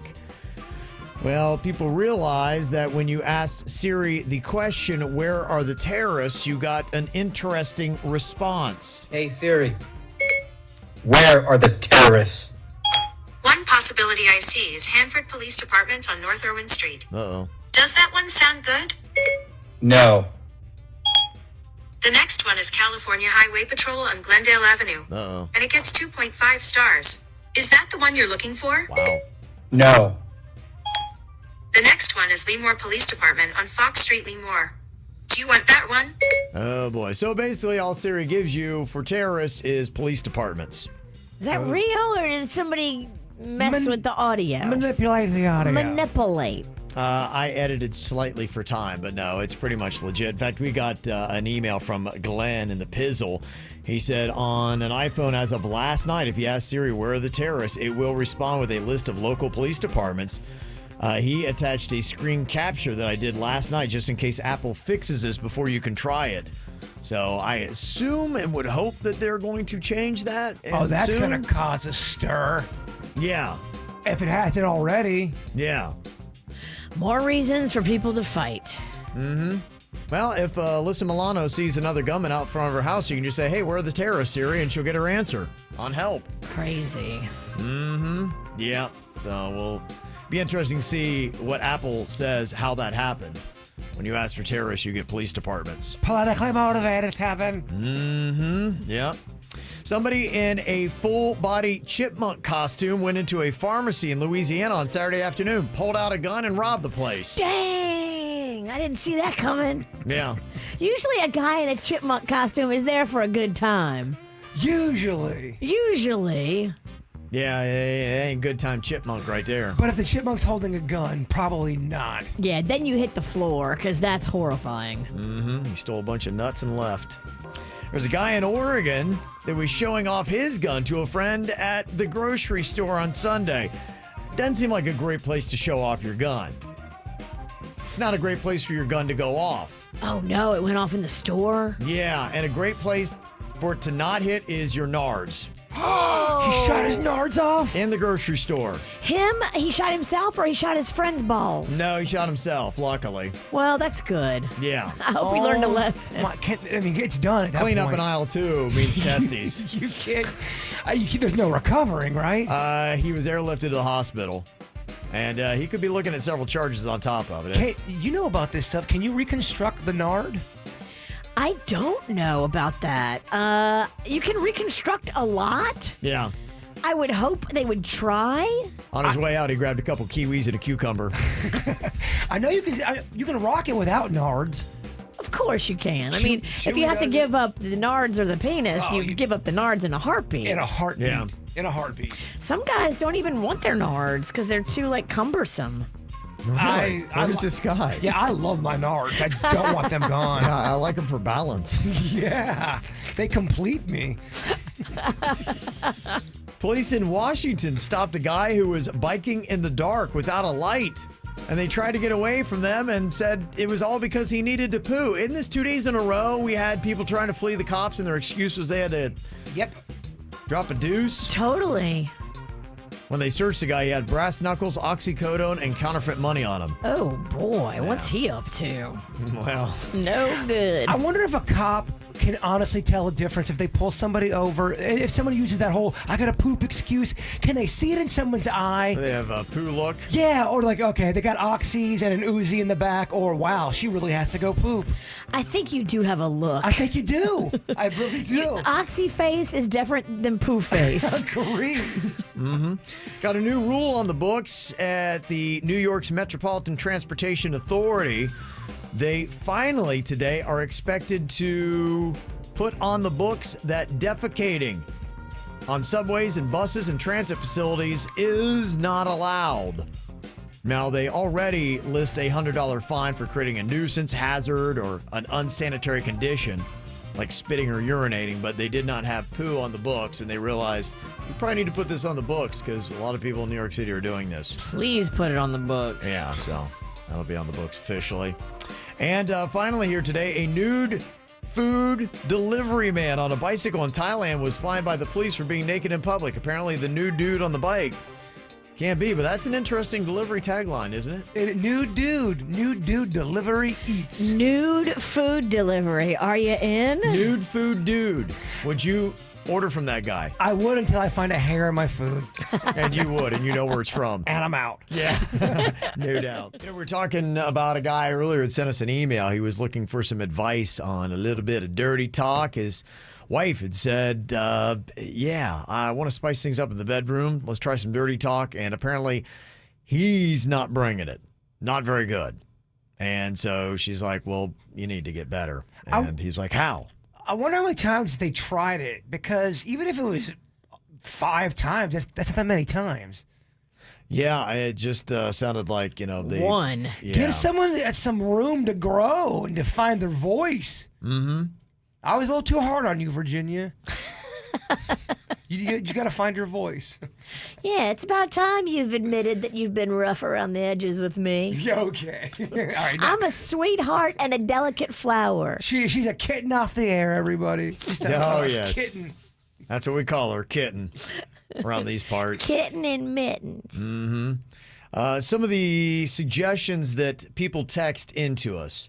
Let's say that it's just not in your nature to be a dirty talker, yet you're getting that request from your partner that they would like it. How do you do it? Yes. One text says, start by saying what you're thinking. Oh, babe, you're so sexy. Your body feels so good on mine. Start there and see what she reacts to. But what if the first thing you're thinking is, oh, throw pancakes off my ass? Something weird. I think you should work a pancake off your ass then. I guess if it that's works. what's in there, see what happens. If she's into it, wouldn't that be fun? I think you marry that person. Tell her how good she looks, especially certain body parts or smells. What you want to do to her. Be vocal about what you're thinking. Just kind of say some of those things out there that's getting you going. Unless she smells bad, then don't be vocal about that. Yeah. Well, oh, your French onion soup, armpits, really actually revolt me. Can you please bathe? Oh, yeah, babe. Oh, yeah. Did you fart? Yeah. Oh, yeah. It's not necessarily what you say, but how you say it, somebody said. Confidence is key. If you dirty talk me like a scared teenager, I'm not going to be into it. That's great. true. That's a good point. And sometimes you got to work and practice on confidence. If it doesn't come naturally, work on it. Practice on your pillow. Look in the mirror. Seduce yourself. Yes, Bird. Somebody said it's not also all about being a bad boy. Think about how Jaybird reacts to Kevin saying, hot, oozing cheese. Mm-hmm. I told you, maybe a little food play mixed in with dirty talk might be fun. I don't disagree with it. I think it's the way you presented it. I'm hungry, I think. Yeah. Oh, Raging Cajun's got crawfish. Oh, no, please don't work crawfish into like your bedroom play. Good. I just want to make sure you wouldn't do that. I draw the line. Couple other suggestions. He needs to use some curse words as adjectives as much as possible. I mean, that can get the bird going. Yeah. Yeah? Oh, yeah. Which one? What? The mother of all curse words get you going? Well, what's the mother of all curse words? The F word. That's not the mother. But I do like the F word.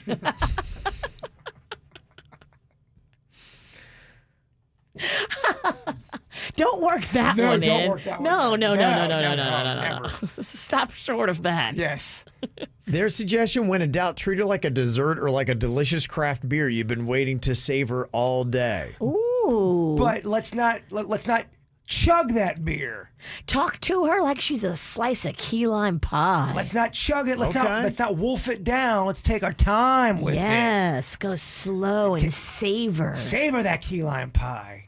Lick that fork. Key lime pie would be fun in the bedroom. It would be very good. Just the only thing, the whipped cream, gotta be careful with whipped cream. Whipped cream can kind of smell vomity after 15 minutes. You know you're supposed to wash the sheets, right? No, I'm just saying, naturally, if you leave out a cream for too long, like a whipped cream, or the kind you spray out of the bottle, if you leave it out even on your skin, it can turn sour. Just be careful with that. Oh, sour cream. Oh. Yeah. Somebody else said that you need to work in moans, carnal sounds, and tell her what you want to do to her. Like, okay, if it's licking or this or that, actually say that. The sounds is good. Mm-hmm. Like Kevin, mm-hmm.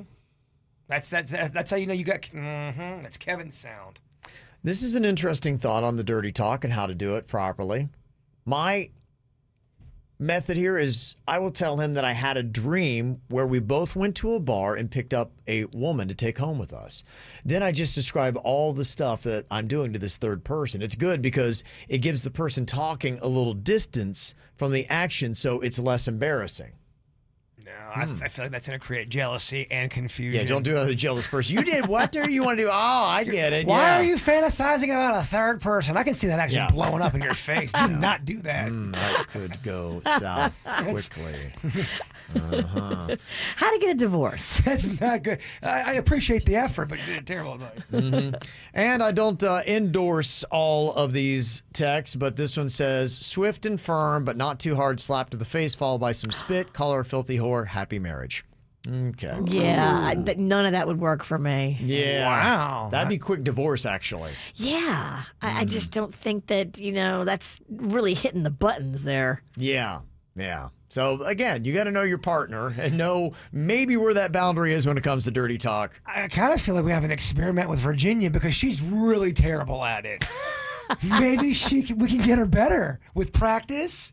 Mm-hmm. I don't know. I'd like to see in 3 weeks. I'd like to see you coach this guy one-on-one and actually get in there with him.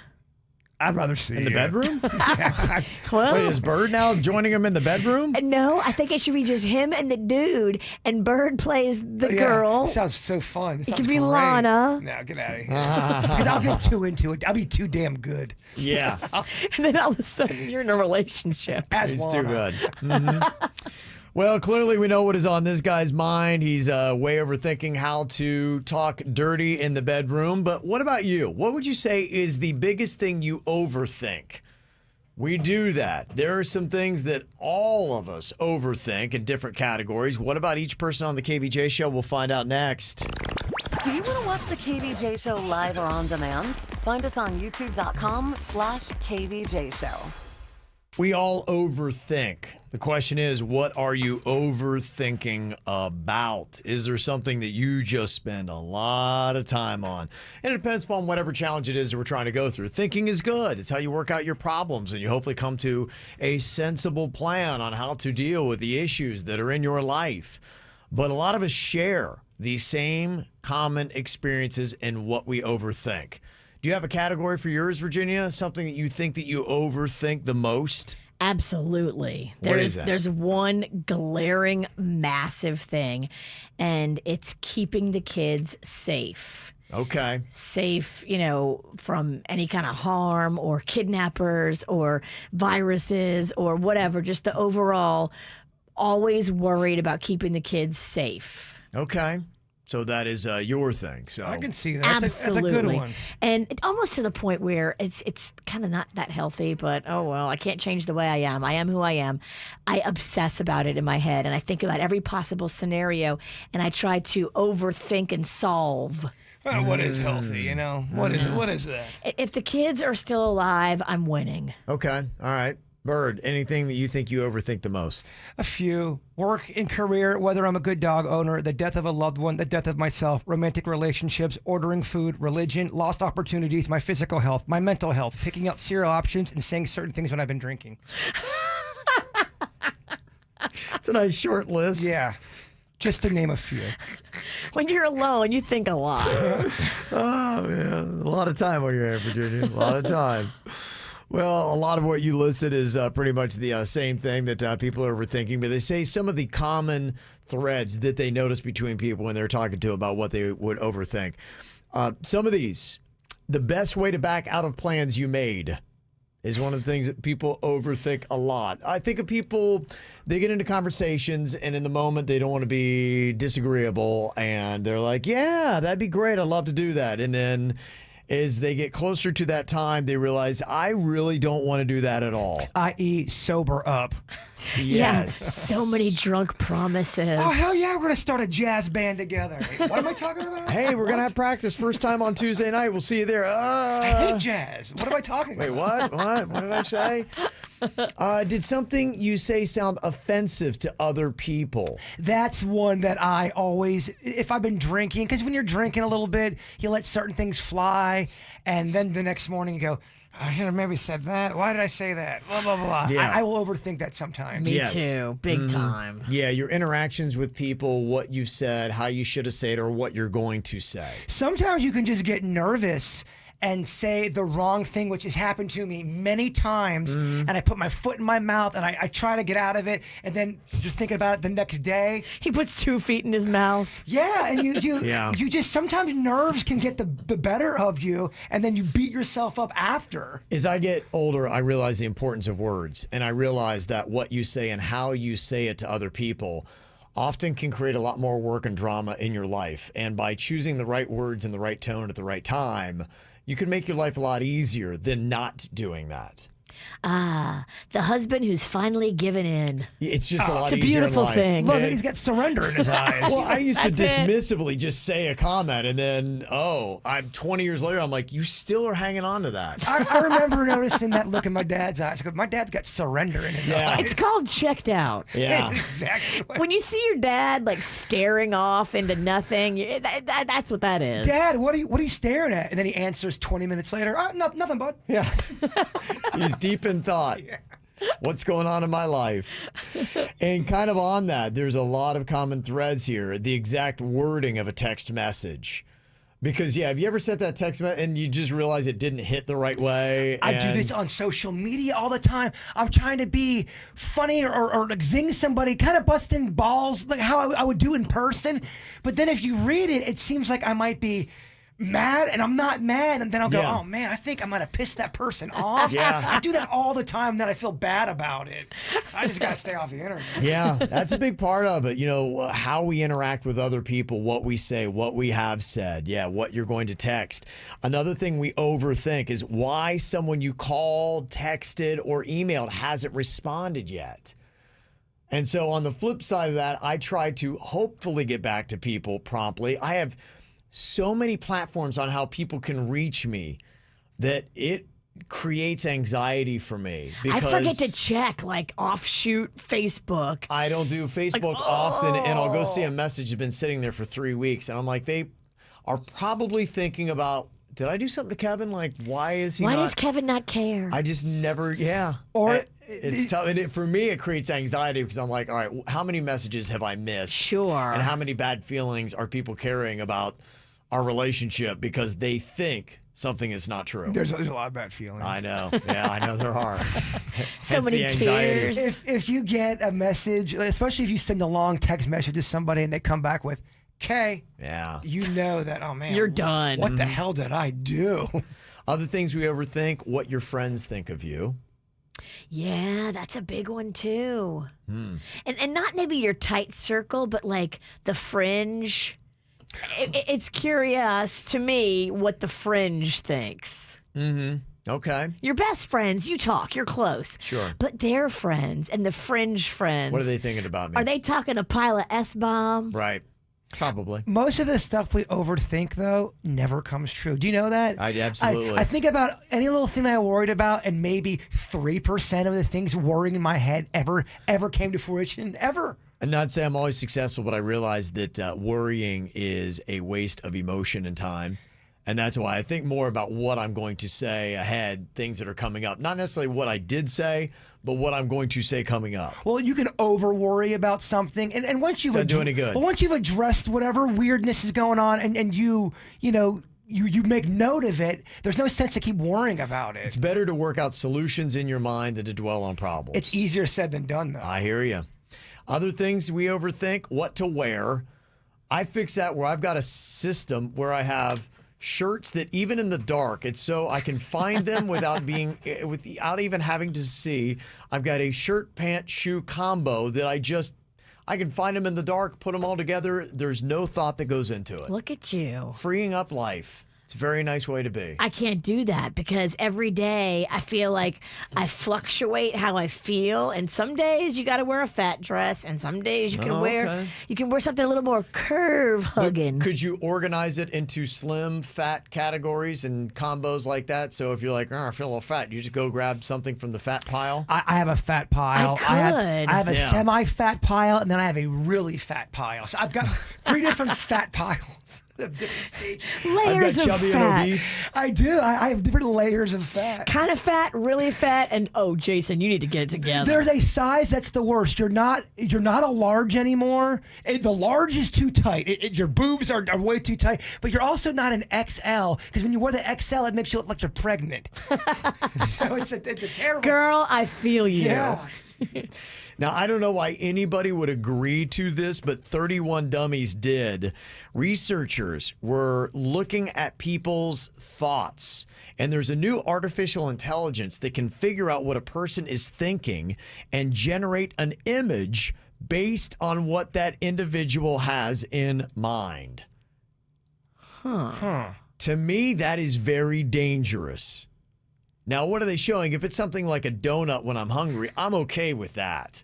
But if it's me thinking about what a terrible person this is and how do I deal with them, and all these images are coming out about what I'm thinking about this person, and they're like going, oh, yeah? It Really? shows you strangling them. It shows you throwing them off the balcony. Yeah, I don't like that. Who would do this? I don't want that. Yes. They say the artificial intelligence was able to recognize certain activity patterns that occur whenever a person saw a face, and then they would match what they were looking for and use this data to build a picture of the types of faces that person had in mind. You ever had that face that immediately you're thinking about strangling or stabbing or shooting? Yes. So imagine that. You're doing this whole example. That person walks in the room and and they see you pushing them in front of a bus. Right. Don't volunteer for this. How hurt would you be? You walk into the studio and you see that little icon pop over Kevin's head, and it's him running you over with a car. Just the sight of you. I'd be sad, but I'd kind of get it.